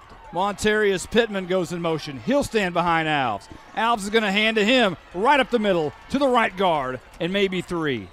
2nd down and maybe 5. 2nd down and 5 coming up. The outside defensive end, Andre Watson, will make the stop for Pearce. We're at 6:23 and rolling in the third. All knotted up at 28. Monty, I want to go back. You remember the quote Darren Alves had about his offensive line is the reason for his success? Well, since he's not running the ball, and, it's a running back by committee and they're still having success, you got to think that offensive line's pretty dang good. Pittman will get the hand. Actually, Alves is going to keep it around the left side. He's got some room to the 20. Inside the 20, breaks out 10. High step into the 5. Spinning out of a tackle to the 1-yard line. A tremendous spinning, juking, and jiving run by Darren Alves. And, of course, the offensive line will get him that push for 5 yards. But after that, that kid has got some special moves. I hate to brag, but I'm the one who coined the pinball nickname. When we're calling the Springtown game, there is not a better way to describe the guy. He just bounces off people. And he's 5'6", and it's just a tremendous show of effort from a kid who's not really, you think about kids like that, they're not supposed to be in this position, but he is. And it's all because he has a heart the size of that end zone, and he's going to run to the right side, trying to get in, forcing and fighting, and he's going to be down just shy at about the 2-inch line. Kane Kawaluka will bring him down at that 2-inch line. 5:53 and rolling here in the third, all tied up. McKinney Boyd looking for their first lead of the night. It's 28-28. 2nd and goal from the 1. Full house backfield. Alves is in shotgun, however. And Pittman dots the I. And Alves is going to run straight up the middle. Did he get in? No signal yet. Did he get in? He's close. And it's touchdown time in Texas. McKinney Boyd is leading this football game for the first time tonight. Monty, here's what that play basically happened. It was going between the guard and the tackle on the left side. No one blocked the linebacker, but does that stop Darren? No. And supposedly his shoulder's not in the greatest of shape. You can't tell it on this drive. Sieber to hold. He snaps back on the tee. Yarbrough's kicks high right down the middle. And McKinney Boyd leads 35-28 with 5:24 left to go in the third. Back in a moment on 97.5 KLAK. Welcome back to Tommy Standard Stadium in Carrollton, Texas, where McKinney Boyd has taken the lead for the first time tonight, 35-28 with 5:24 left to go in the third. How about an American Bank of Texas scoring drive recap, Jay? 9 plays, 91 yards, 4 minutes and 13 seconds knocked off the clock. A 1-yard touchdown dive by Darren Alves. Alves accounting for 44 of the 91 yards on that drive, including 2 big first down conversions. And here's the kickoff by Yarbrough. It's a low squibber. It's going to bounce several times, be taken right up the middle. And that's Quappell again, and he'll go out of bounds at about the 40-yard line in Pearce territory. And now Pearce will have to go only 60 yards, where Boyd went 91. Well, and right now I like the way the defense is playing. They have energy. They're being aggressive. And you know what? I really think that was one of the things that hurt them in the first half, is they were sitting back waiting. And you know what? Being aggressive can burn you. There's no question about it, going back to the Buddy Ryan defense of the 90s. But at the same time, if you're aggressive, you're going to make plays too. And we saw that as well when they've stopped him now 2 times in a row. And hopefully they can do it for a third time. 5:17 in the third quarter, 35-28. Boyd in the lead over Pearce. And Pearce has the ball at their own 40, moving right to left towards the north end zone. Miller wants to throw, throws a swing pass left, and it's incomplete. Trying to find his slot receiver, Quappell. And he just threw it a little out in front and in and out of the hands. Well, that's actually good for the Mustangs, because Philip Sears was right there waiting for him to make the catch. He would have lost yards. So it ended up being a better play that he not make the catch. And right now that shows you what I'm talking about. Right now the Boyd Bronco defense is just a little bit more aggressive than the Mustang offense. Second down and 10 for Pearce with 5:13. The clock stops after that incomplete pass. Here in the third quarter, 3 receivers to the near side, 1 to the far. Miller wants to throw, 2-step drop, under pressure. Now he flushed out and run right up the middle, lots of room. Crosses the 50 to the 45-40 and knocked down at the 39-yard line in Boyd territory. That's one of those you wish you'd have back. Jacob Sigler finally knocks him down. Well, the reason there was nobody in the middle is, believe it or not, the coverage was really good, but everybody was running deep patterns. So because he was flush from the pocket, there was nobody underneath, because they had 5-6 guys running down the sideline in some form or fashion. 5:46 and rolling in the third. 35-28 Boyd over Richardson Pearce. 4 receivers to the near side. Look out for Gush, who's the very far back receiver of that quad set. And here's Miller. He wants to run like Darren Alves right up the middle, and he's going to look like Darren Alves, gaining 7 or 8 yards. Ryan Garrett on the stop. Linebacker. It looks a little too big to be Darren Alves, but on that play, what did look like the Boyd offense was the offensive line getting a really big push. And right now, you almost think that the way the Mustangs have been playing on this drive, what's been working has been the running game. You know, and again, it was a scramble on a passing play, but still, the feet are right now what's getting it done for the Mustangs. 3 receivers near side. Webb split out wide right.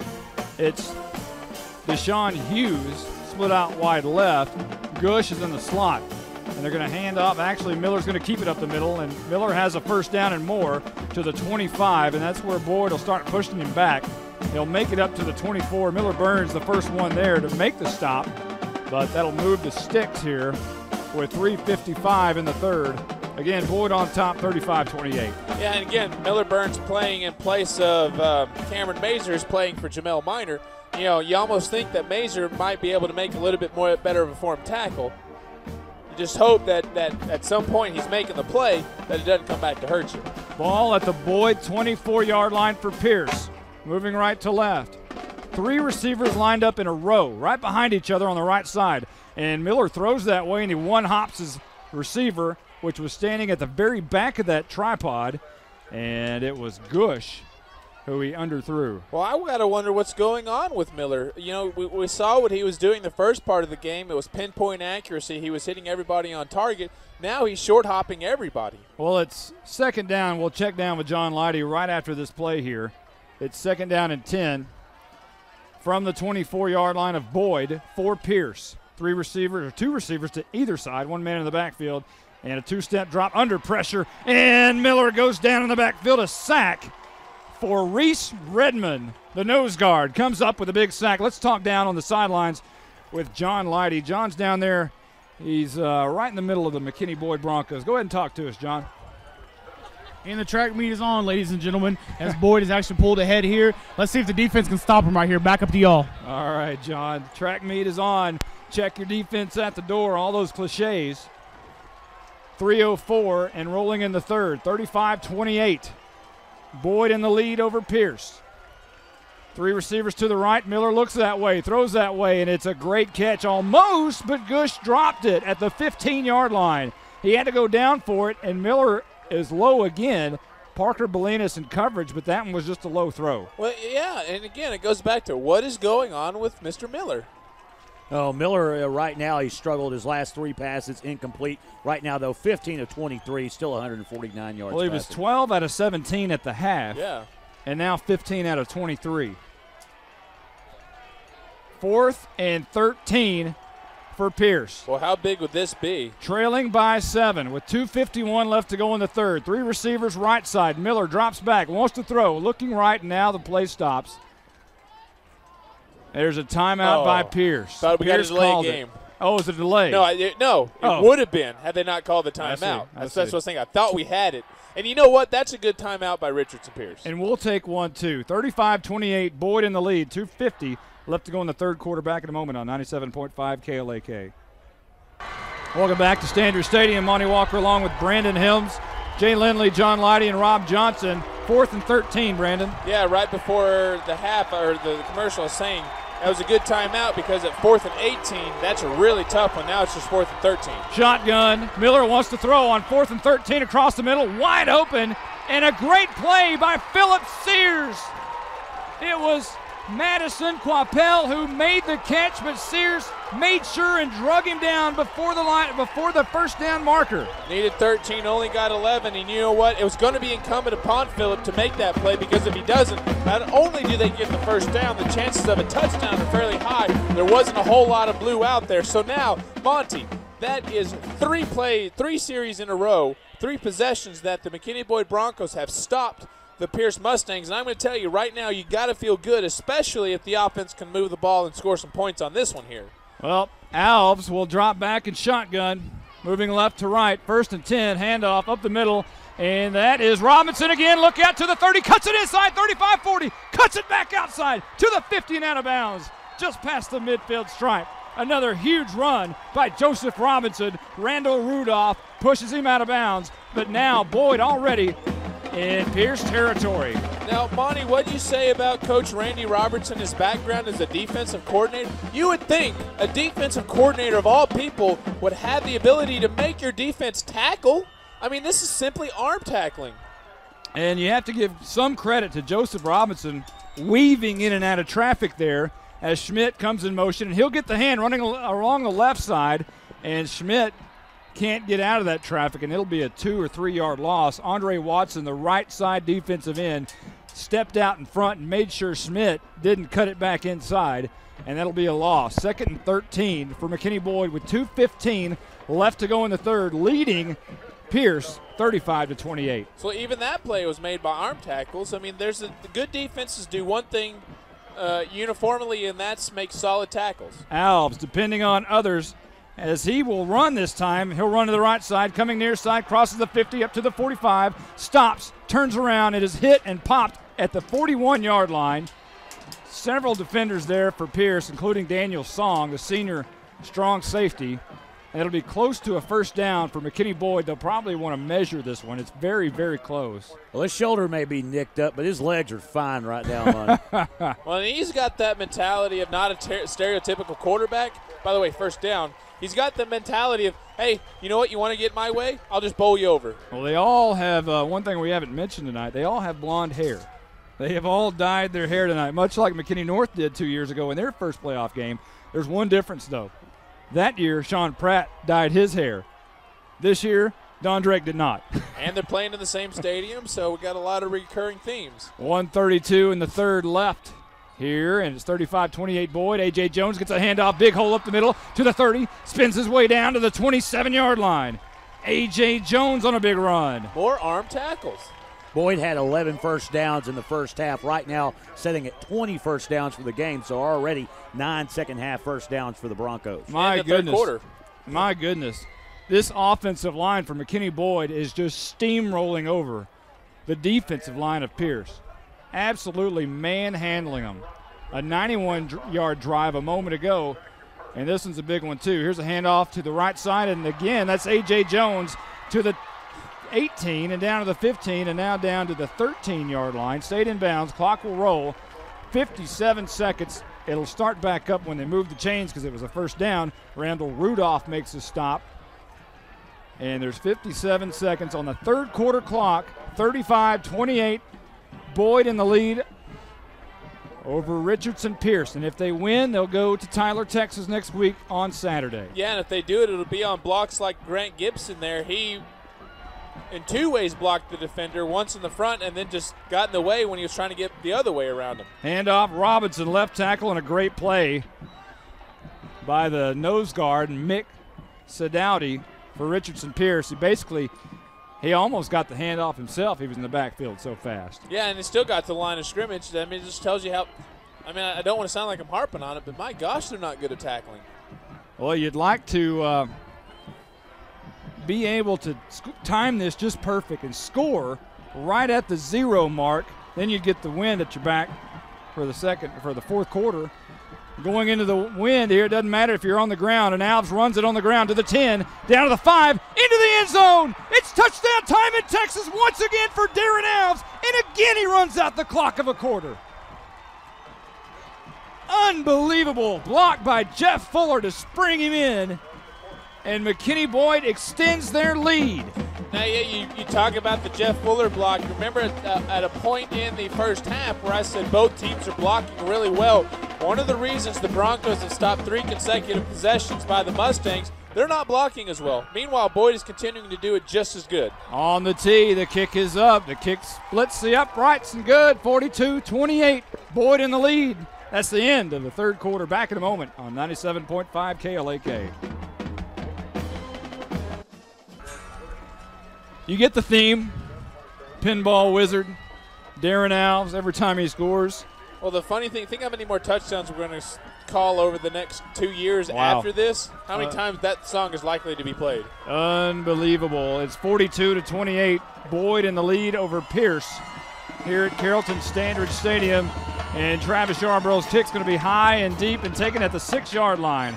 And up the middle, up the right hash goes the returner. And on the return is going to be J.P. Van Voorhees. And how about an American Bank of Texas scoring drive recap, Jay? 7 plays, 83 yards, 2 minutes and 43 seconds, knocked off the clock. A 12-yard Darren Alves touchdown run, his 4th of the night. And by the way, Monty, 5 players contributing on that drive as Robinson, Smith, Alves, and Jones all touching the football on that. Tell me again how long that touchdown was. That was a 12-yard touchdown run by Alves. Wow. All over the field, Darren Alves. And again, it's not, the typical Darren Alves show like the offense has been in the second half. He's relying on Montarius Pittman, A.J. Jones, Joseph Robinson. Everybody's having a chance to be in this fun. Well, and if he wants 20,000 yards for his career, I want to watch out for that. Oh, well, you know what? Shaking it up is actually doing a lot of good here. Yeah, real quick, there was an offsides on the return team, so now instead of starting inside the 35, it'll be inside the 40. Well, it's fourth quarter time in Texas, and it's 42-28. Boyd in the lead over Pearce. with 11:53 left to go in this football game. And Pearce is going to hand off left side, and that's Hughes, and he's got some room up to the 50, track meet to the 40, to the 35, and brought down finally towards the out-of-bounds mark on the far sideline by Cameron Mazer, or that would have been a score. Well, Lamar Peoples committed one of the biggest mistakes you can at cornerback. He was running down the sideline with the receiver, but at no point did he look behind him, and even the receiver, when he started slowing up like you do after a play is over, so did Lamar, and all of a sudden he's looking around and the ball's going right by him as he's being blocked. Crazy formations all night long by Pearce as two receivers are bunched together on each side of the field. One man in the backfield is Hughes, Phillip Hughes, along with Miller, and Miller's going to keep it up the left tackle, and he'll gain a couple of yards. Boyd pushing him, but he's pushing too, and they're going to give him forward progress, where normally that would be whistled dead after everybody stopped after about 3 yards, but Miller kept churning, and they're going to give him a first down on that. Well, the thing is you whistle it when a defender gets a hold of you, and no one got a hold of him. He was surrounded by White as they pressed forward. It's a great job by the offensive line. 11:20 left to go in the game, 42-28, Boyd in the lead. And really running backs and receivers. I mean, that's a really good team effort. First down for Pearce at the Boyd 20-yard line. Shotgun, screen pass, and that's Webb, makes the catch, 20, spins to the 15, out of bounds at the 13-yard line. Cameron Mazer pushes him out of bounds, and it'll be second down and short. About a 9-yard gain on first down for Richardson Pearce. Well, all of a sudden, less than a minute gone on this drive, and the Mustangs are in right around the 10-yard line. Boy, look out on that far left side. If they would have got the play in, they had only one person guarding two people on the far sideline. Boyd almost got caught looking, and now there's a flag at the line of scrimmage just before this one could get underway. That was a scary-looking play if you're McKinney Boyd. Well, they've done that all game where they've had that, but they've never really done anything with it. It's like it's like a decoy or something, but it's not really doing anything. Cody Sieber will check in for McKinney Boyd. And checking out will be Zach Adamczyk. So it'll be second down and 6 now after the penalty. Once again, getting hurt by the penalties. Deshaun Hughes split out wide left for Pearce. And Here Jordan Gush split out wide right. It features an AFD Webb in the slot, throwing the 96.6% screen pass out, and it's dropped at the 19-yard line. Caught and dropped. I have no It'll idea be what that means. third down and 6 3% on heating costs. Now that Well, for Richardson Pearce. How on earth is this team doing what it's doing? Compared to previous You know, I career mean, models. See delivery details. it looks like a totally different team. They're not making catches. They're dropping the ball. They're not making the right throws. One guy's not making the block, getting another through. It's just, save up to I don't know. This is not the same team we saw. And now it's third down. Third down and 6 after the catch and drop by Richardson Pearce. 10:38 left to go in the game. Miller wants to throw, and he does, and it's intercepted at the 10, 20, 15, up the sideline. Parker Bolinas to the 50, 40, chased down to the 20, 15, 10, 5. It is touchdown time in Texas. Parker Bolinas takes it back to the house, 95 yards. Actually stepped out of bounds. Sorry to ruin that for you. Hey, it looks good. It's a good call on tape. That's why I didn't want to interrupt you, but he stepped out of bounds. So I let you have the call, and we'll definitely hear it again in the highlights section. But, anyway, another turnover, though. That's 4 in a row they've stopped him on, preserving a 2-touchdown lead. Well, and, you know, Rob and I both saw this. There looked like to be a block in the back, and they didn't take it off. Oh, you were talking about the struggles of the Pearce offense. One thing is Deshaun Hughes has not touched the ball at all here in the second half. In the first half, had 9 touches, 105 yards, and 2 touchdowns. He's basically been knocked out of the mix. Yeah, just great. I mean, Parker Bolinas has played one heck of a game at He quarterback. is by far, unquestionably, the torchmark player of the game tonight. Especially on the defensive side, but, you know, the way they've shared it on offense, you got to think overall. A.J. Jones in motion behind Alves and to the right on 1st and 10, moving right to left. Handoff A.J. Jones, and he trips up behind the line of scrimmage. May have gotten back, but I think he lost a yard there. Brian Motzenbacher The outside linebacker will make the stop on A.J. Jones. It'll bring up 2nd down and 11. 10-14 left to go in the game. 42-28. Boyd in the lead and hoping like they're going to Tyler next Saturday. I want to do another game, Monty. I'm going to be straight up honest with you. I want to do another game. This team is really fun. And remember, North won their first playoff game here. Here's Alves all around the left side being drugged down. And actually, he does the dragging across the first down marker to the 46-yard line. And Deshaun Hughes is the man drug around Alves' back. And that'll be a first down for Boyd. Monty, I want to go back again to the interception and basically who did it. If you'd have told me Parker Belinas would be your corporation or Torchmark Corporation player of the game, I would tell you that Boyd would have won because it means it's in the secondary. That's the best way to stop this Pearce offense. And the unbelievable thing is Jordan Gush's numbers are just not there tonight for Pearce. Handoff up the middle, A.J. Jones to the midfield stripe and to Pearce territory to the 48-yard line. Randall Rudolph on the stop for Pearce. Real quick on the point you brought up about Gush, 8 catches for just 45 yards. 3 of those catches for negative yards. So he has not been the man tonight for the Pearce offense. 9:15 and rolling until Tyler time. 42-28. Robinson in motion. He'll go behind Alves. And they'll fake the hand. No, they'll give to Robinson around the left tackle. Robinson is pushed back after he got to the 45-yard line, close to a first down, but a yard short. It'll be 3rd and 1. Randall Rudolph again. And I tell you what, if Torchmark Corporation had a Richardson Pearce player of the game, it might be Randall Rudolph. Well, they don't. So, well, let me tell you right now what the McKinney Boyd offense is doing. Looks like they're 1st, 2nd down. Let's give it to somebody other than Darren Alves. And if a 3rd down point comes up, Jay, let's give it to our guy who's going to make the play. 3rd and 1 here. Big play for Boyd. Need to convert here. The area's leading rusher is standing 4 yards behind the center in shotgun formation in Darren Alves. And he's going to take it to the left side. 1st down to the 42-yard line. And when you need 3 yards, when you need 1 yard, you know somebody's going to give you at least 4, and that's Darren Alves. Kane Kawaluka on the stop for Pearce. Yeah, at this point, expect to see either A.J. Jones, Montarius Pittman, or Joseph Robinson on 1st down, on 2nd down, and then if it gets to a 3rd down. The unbelievable thing of this second half and the offense, as far as that goes, is it hasn't been relied on Darren Alves. They've actually gone to other players other than Alves. You know, Alves is normally a 75% runner in this offense. He's been about a 25% here. Here's Robinson cutting it to the outside on the reverse, pushing his way to another 1st down to the 31-yard line. Randall Rudolph again on the stop for Pearce.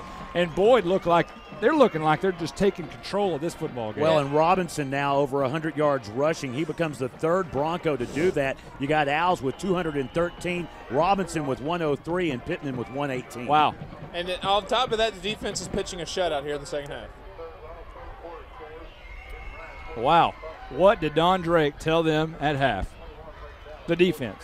Tell anybody. I mean, obviously you got the other 3 guys carrying the load too besides Alves, and they needed that if he indeed has any sort of injury.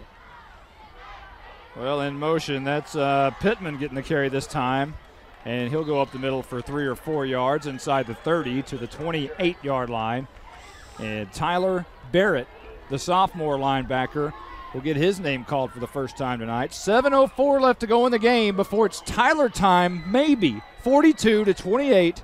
McKinney Boyd in the lead over Richardson Pearce. I went ahead and knocked on wood for everybody out there listening. He did say maybe, so it's not a true jinx. But at this point, I'm not taking anything. I don't want to jinx anybody. You remember, we got word of what happened at the Battle of the Axe last week, so you never know about some games. Here's Alves, and he runs to the right side, and he's in traffic, spins out of a tackle. Oh, he comes all the way near side. Oh, my goodness, what a run. 25-20, gets a block from Joseph Robinson, splits a defender to the 5, scrambling to the end zone. Oh, my goodness, what a run by Darren Alves. He's not going to get in, but it's a crazy, incredible Tony Dorsett type of run. Missed it by that much. Oh, my goodness. If he'd have been 5'7", You stole my thunder. He'd have been in. Well, and what sprung the run was when he reversed fields over on the far sideline. The center, Rusty Walton, sprung a block for him, and that opened up the whole near side of the field, and he had nothing but green pastures in front of him. And, boy, what a great effort by Darren Alves. Wow. I've seen some great runners. I love Standard Stadium, too, because we get a replay, and it's fun to watch that play again. I have seen some great runners, but Darren Alves is right up there at the top, and he goes into the end zone. And I think, well, no, they're going to mark him at the 1 yard line. You know what, though? You know why that's good? That's going to take another 30 seconds off the clock.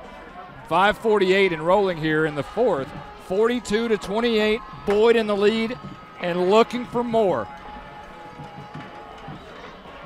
Darren Alves, an incredible Tony Dorsett reverse spin from one side of the field to the other in traffic behind the line. Oh, what a run that was. And he dove, and he just barely missed getting the ball across the end zone. Second down and goal from the 1. Alves up the middle, pushing. 5-6 frame, pushes his way. It's touchdown time in Texas. 48-28. And Pearce might have just said uncle. Man. And you know what? This is why I don't want to say definitively that Parker Bolinas gets our Torchmark Corporation play of the game. How about the play of the offensive line? 3 100-yard runners in the same game? That's amazing. There's a really low extra point that limps through. It was blocked, but it's good. Now, David Rufus got a hand on that one. 49-28, Boyd in the lead. 5:16 left to go. Back in a moment on 97.5 KLAK. Pinball Wizard again for the 5th time tonight. Here's the kickoff. It's going to be taken at the 30. Up to the 35 goes Pearce. And Cameron Mazer will make the stop. How about a Pinball Wizard American Bank of Texas scoring drive recap? 10 plays, 66 yards, 5 minutes and 13 seconds. Great drive by the Broncos. A 1-yard touchdown run by Darren Alves, his 5th of the night. And by the way, the Broncos, 28 unanswered second-half points. Unbelievable. 5 touchdowns for the Pinball Wizard. This is Miller, looks across and finds Hughes. It's caught at the 48-yard line, dropped immediately at the 49, shy of midfield. Ryan Garrett, the linebacker, makes the tackle, but not after a first down, and they'll move the sticks with 5:04 left to go in the game. Again, if you're just joining us, McKinney Boyd leading 49-28, and you've missed a heck of a ball game if you're just now joining us. Here's Miller rolling out right side. He's on the move to the 45-40. To the 35, down the sideline, out of bounds at the 31-yard line in Boyd territory. Jacob Sigler, the safety, will knock him out of bounds. 4:53 left to go in the game.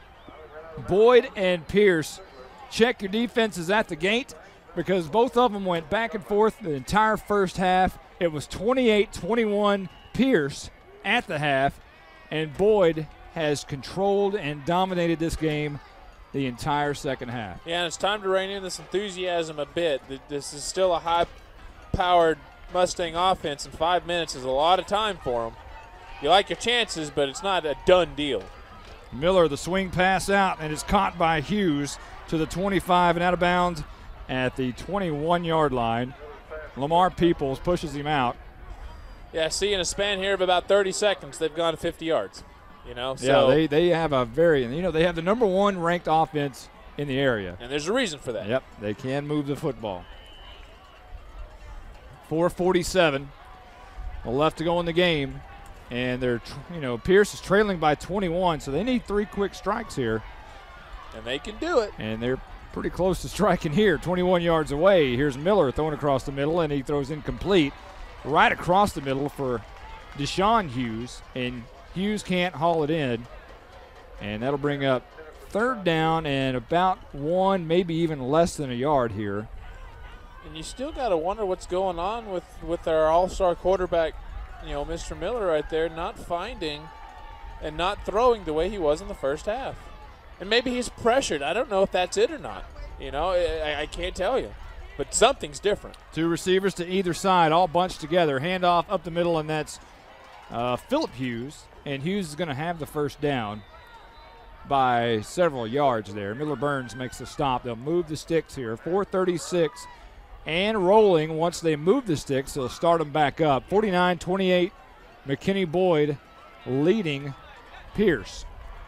Miller can't find anybody open, flushes and rolls out to the left, finds a man at the 10, moves on into the end zone, and Richardson Pearce has scored. And on the reception for Pearce will be Deshaun Hughes, his 3rd touchdown of the night. Like I said, I'm guilty of it myself. Time to rein in that enthusiasm just a bit, because it's not over. And all it takes is a couple of onside kicks. And if you don't think that's possible, go back to the stereotypical game every announcer will go back to, a playoff game in 1994. Yeah, Plano East. Tyler John Tyler. Here's the extra point. And it's 49-35 with 4:23 left. And now you need to control the clock if you're a McKinney Boyd fan. Back in a moment. 97.5 KLAK. Welcome back to Tommy Standridge Stadium in Carrollton, Texas. Monty Walker along with the rest of the gang. Here's an onside kick by Pearce, and it's going to be out of bounds, and a flag will fly because it went out of bounds, and that's good news for McKinney Boyd. And the Boyd faithful on the near sideline. As you can hear those drums over here by the McKinney Boyd band, they are right below us and making a lot of noise because it looks like their team, McKinney Boyd, may be heading to Tyler next week. How about an American Bank of Texas scoring drive recap, Jay? 6 plays, 64 yards, only 53 seconds knocked off the clock. A 17-yard connection between Paul Miller and Deshaun Hughes. Hughes, that drive, 2 catches for 30 yards and a touchdown after being, held to nothing for this half. Well, how in the world am I going to be able to go through all these highlights tonight? Yeah, let's have an abbreviated highlight show because if not, it'll be longer than the game. We'll be out of here like at 2 a.m. And here's Boyd. He'll take over at the Pearce 45-yard line thanks to the botched onside by Pearce. And Montarius Pittman will go in motion, and he'll get the hand right up the middle, and he's going nowhere. A great play right up the middle by the right defensive end. Andre Watson steps in and makes a stop for Pearce, and that'll be a loss of 4 yards. Well, even at this point, I'm not saying this is what you should aim for, but a 3-and-out is going to be a good scenario for the Broncos because you've got a 25-second play clock. They're going to obviously milk that. Takes about 10 to 15 seconds after a play is over to reset it. So you're looking at 45 seconds to 50 seconds to reset the ball and get it going for the next play. And Pearce has 2 timeouts remaining, don't forget. Mazer will try to spring a block for Alves, but Alves cuts it up inside before Mazer could even get to a blocker or to a defender. And Alves will only gain maybe a couple before Andre Watson again makes the stop.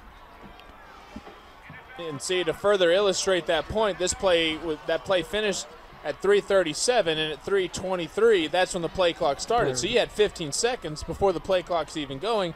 So, again, with your 25-second play clock, you add 15 to that. You're looking at 40 seconds taken off the clock before you even run the next play. So a 3-and-out conceivably could take 2.5 minutes off the clock. Well, they're at 5 seconds on the play clock here. 3:03 on the clock, and Alves is going to fake the hand. He'll run left side and cuts it up inside, meets a defender. Ball's on the turf. Uh-oh. Pearce recovers at the 44-yard line. Well. Uh-oh. Well, that's kind of a 3-and-out. Happened on 3rd down. That's not exactly where you want it to happen. Brian Motzenbacher recovers the fumble, and that gives the Red Pants some life over there. Well, and to be fair, Alves was hit fairly hard, but, man, you got to think he's putting the ball on the turf just a little bit much tonight. 4 fumbles tonight for Alves. He's lost 2 of them. Here's the play. And it's going to be to the right, to the left side, actually, and it's Deshaun Hughes making the catch, and he'll go out of bounds to the 40. Lamar Peoples in coverage. Deshaun Hughes has had a pretty good game. Well, Hughes so far tonight, receiving-wise, 7 catches, and with that one, make it 8 for 140 yards. 3 receivers near side, 2:48 on the clock. 2 timeouts for Pearce, and they going to throw the ball down the field, almost intercepted again. It went in and out of the hands of Philip Sears. I believe that's Sears. Yeah, it is. He was not expecting that one because it was the quarterback, Paul Miller, hit as he threw. But, man, you still got to think when that happens, you got to come up with a big play because for as much as a 3-and-out for Boyd, if Pearce doesn't take a timeout, runs the clock off, they can get a playoff in less than 10 seconds. And Sieber almost had a crack at that one also. Here's Hughes. He makes the catch on the inside route. Now he's going outside and finally trapped and brought down at the 20-yard line. Another first down for Pearce. There's 2:33 on the clock. Pearce has 2 timeouts. Ryan Garrett on the stop for McKinney Boyd. Boyd leads 49-35. Yeah, the good news is they didn't let him out of bounds. Bad news is it's a first down, so at most it's only going to take 3 or 4 seconds off the clock before this play starts. Bad snap. Miller picks it up, throws it in the end zone to the left backside of the end zone, and he overshoots Deshaun Hughes. It's incomplete, and it'll be 2nd down and 10 with 2:24 left to go in the game. Lamar Peoples in coverage. Yeah, in this case, an incompletion only took 8 seconds off the clock. So, there's lots of time left for Pearce, and you think if they score here, there's roughly going to be about 2 minutes left. They're only going to be down a touchdown. An onside kick, all of a sudden, like I said, it's not as comfortable as it once was. Everybody tight now for Pearce. And just wait. 2 receivers bunched up together on each side of the offensive line. Another crazy formation. And Miller wants to throw. Backs up, now he runs out. He's hit as he threw. A big hit, and that's Cameron Mazur, the playmaker. Mazur popped Miller just as he threw, and the ball fell incomplete. It'll be 3rd down and 10 with 2:19 left to go in the game. In this case, an incompletion took 3 seconds off the clock. So, like I said, there's still plenty of time left, but you got to like the fact that guys like Mazur is playing with that aggressiveness that's really helped to elevate their defensive game here in the second half. Some kids just have a nose for the football, and Cameron Mazur seems to be one of those. Here's Miller, drops back, now he has to run, flushed up, and now he's flushed down. McKinney Boyd, I guess it'll be an official sack because it was behind the line of scrimmage. Zach Adams sack makes the stop for McKinney Boyd. And that was a group effort, so now here we've got Boyd taking a timeout at 4th and 10. Yep, 4th and 10. With 2:07 left to go in the game, and Boyd leading 49-35. A 2-touchdown lead for Boyd, looking to go to Tyler next Saturday and play at Rose Stadium. But at first they have to fight off Richardson Pearce here tonight. Yeah, and I mentioned it that they're a tough team, and there's a reason their offense is number 1, and they can score in a heartbeat. A great job by the Boyd defense here in the second half. That 3rd down, of course, unsuccessful for the Mustangs. The Mustangs have been held 3 of 9 on 3rd down conversion. Here in the second half, just 1 of 5. So the Boyd defense continuing to step up here when it matters. 2:07 on the clock. And what still could be a nail-biter here in the 4th quarter. 49-35, McKinney Boyd in their first ever playoff game, leading here over Richardson Pearce. Well, it's a big down here. It's not quite the game, but it's definitely, if you can stop them. Look for the trick bag right here. 4th and 10 for Richardson Pearce at the Boyd 20-yard line. Miller drops back, looking across the middle, fires it across the middle. Incomplete. Boyd will take over on downs. Pressure. Phillip Hughes drops to his knees, puts his head on the turf as if to say, man. Pressure coming from the linebackers there and the defensive line. And that's one thing they've done is they've made Mr. Miller feel a little uncomfortable this second half. There's 2 minutes on the clock, and you got to think that, guys like Phillip Hughes, the running back right there, when he put his head on the turf, was that the last play he'll ever play? Maybe. A senior may have just seen his last play. You don't know. There's still 2 minutes and 2 seconds left. Well, they only have 1 timeout, so conceivably all Boyd needs is 1 first down. Well, Robinson will go in motion behind Alves, and he'll get the hand. He'll bump it out left side, and he'll make his way to the 21-yard line, a gain of maybe 1 or 2 before the strong safety for Pearce, Daniel Song, brings him down. And it'll be 2nd down and about 8 here. Again, Boyd just chewing this clock up. 1:44, 1:43 and rolling, and now the play clock starts. And why isn't Pearce taking a timeout? I mean, you have to cling to some hope that you can do it. And right now, there was about 2 minutes on the clock when this drive started. Now it's at 1:30. You'd think they would have saved 20 seconds bare minimum because right now the play clock's at 6. Well, here's Robinson, and he goes in motion behind Alves, and he'll fake the hand. Alves is going to keep it around the right side, trying to find another first down, the clinching first down, and he does. Across the 30-yard line to the 31, and that, my friends, could be the ball game. 1:13 left to go in this football game, and Alves just picked up a first down, and Pearce only has one timeout. 27th first down of the ball game for McKinney Boyd. What is in this half? In this half, 16. Sheesh. Wow. That's a dominating performance. Under a minute now. And now McKinney Boyd is in Tyler formation. I'm still confused by what Pearce is doing. And now Alves will take a knee. 45 seconds, 43, and apparently Pearce is... They've waved the white flag with a timeout on the scoreboard in the last game of the season. Well, like Wile E. Coyote. I surrender. Well, but, you call the timeout, you get a turnover. Who knows what's going to happen? At that point, they still had to get a first down. I don't know. If you're Don, here goes the bucket. Don Drake gets it again. Drake gets it, and this time without a touchdown ran on him. And now we got a flag on the play.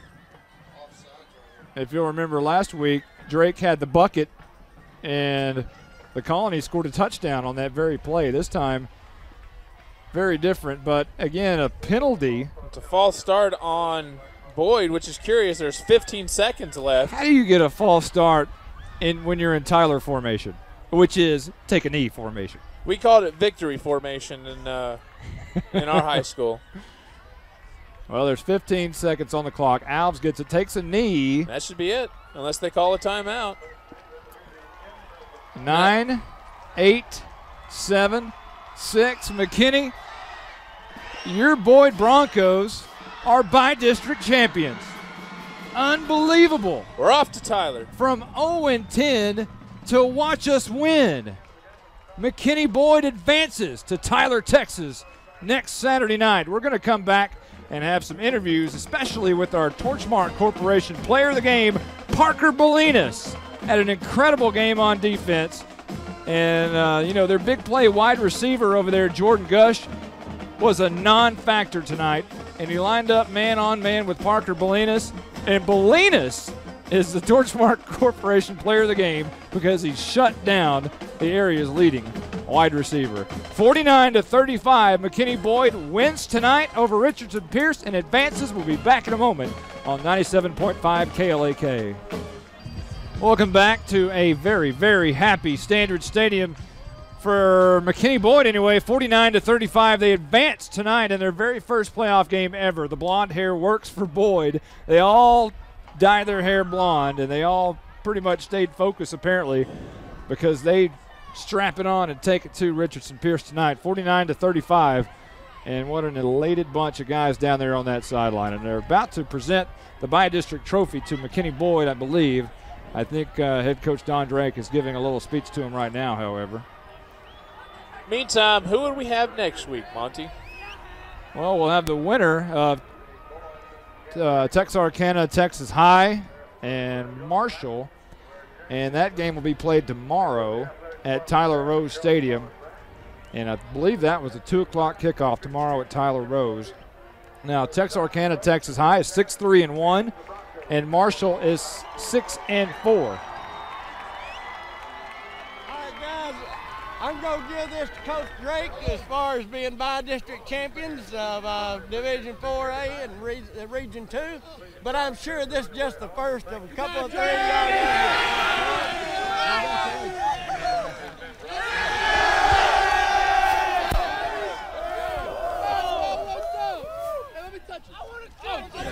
Everybody wants to touch the trophy. Awesome job tonight, okay? You guys kept fighting, you found a way, okay? I told you it's about who's tougher, okay? You guys were tougher in the second half. That's when it mattered. You got it done, okay? Congratulations. This is an awesome time for us guys in our program. You got a lot to be proud of. Monday morning, we gonna practice on Monday. Back to work, okay? I got some girls on my house.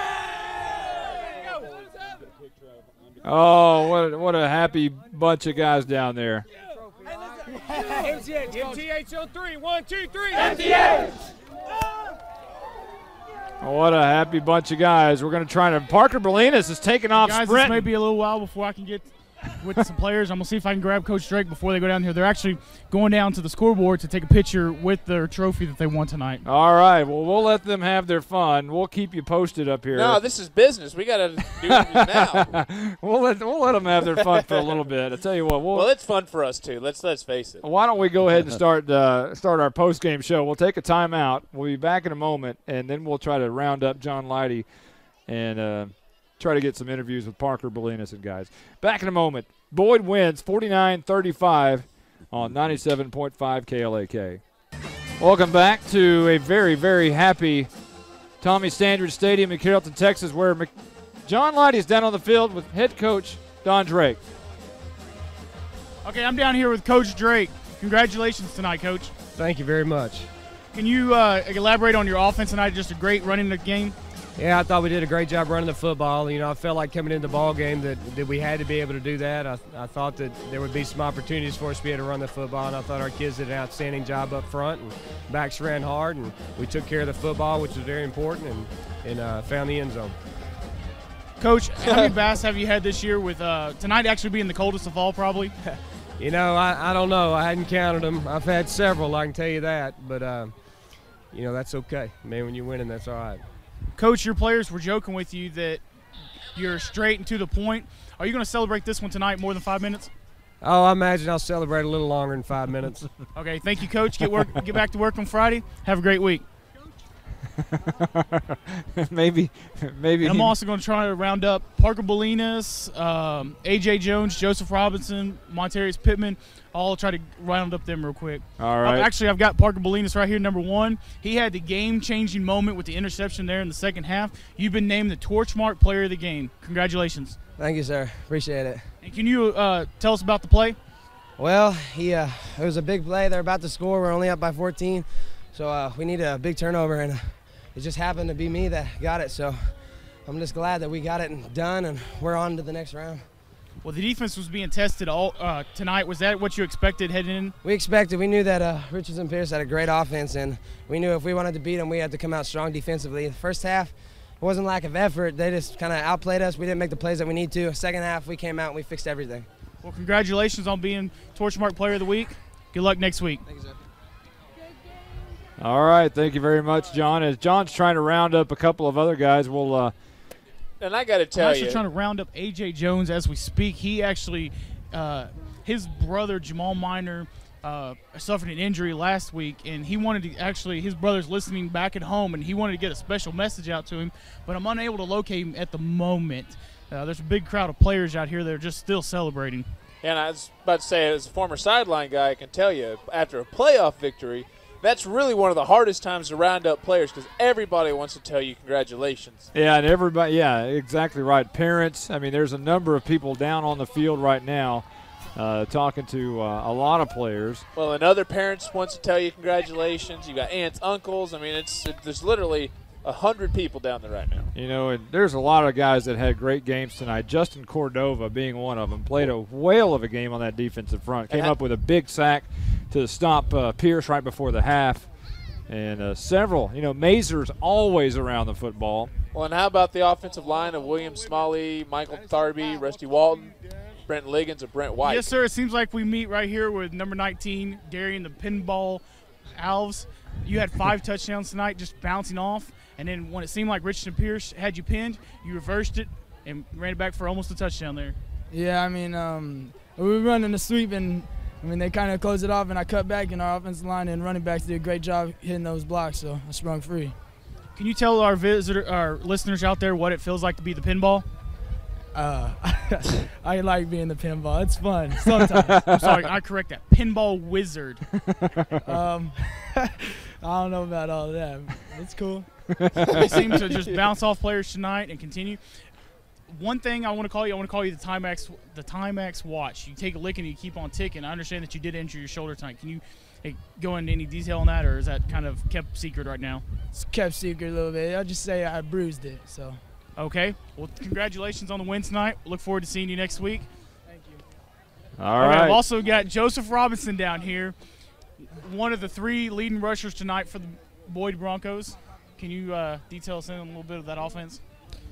It was the best It was the best thing that we ran. We had to play hard. We was playing for our teammate Jamel, Nate, and Weston Eubanks, and we're going to go all the way if we keep playing like we playing. And what was the game plan? You obviously there was only one pass in tonight's game. Y'all were running. Was that the game plan heading in? Yes, sir. We was going to run down them.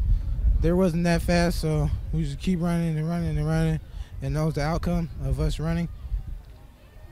Thank you, sir. Good luck next week. Look forward to seeing more of that running.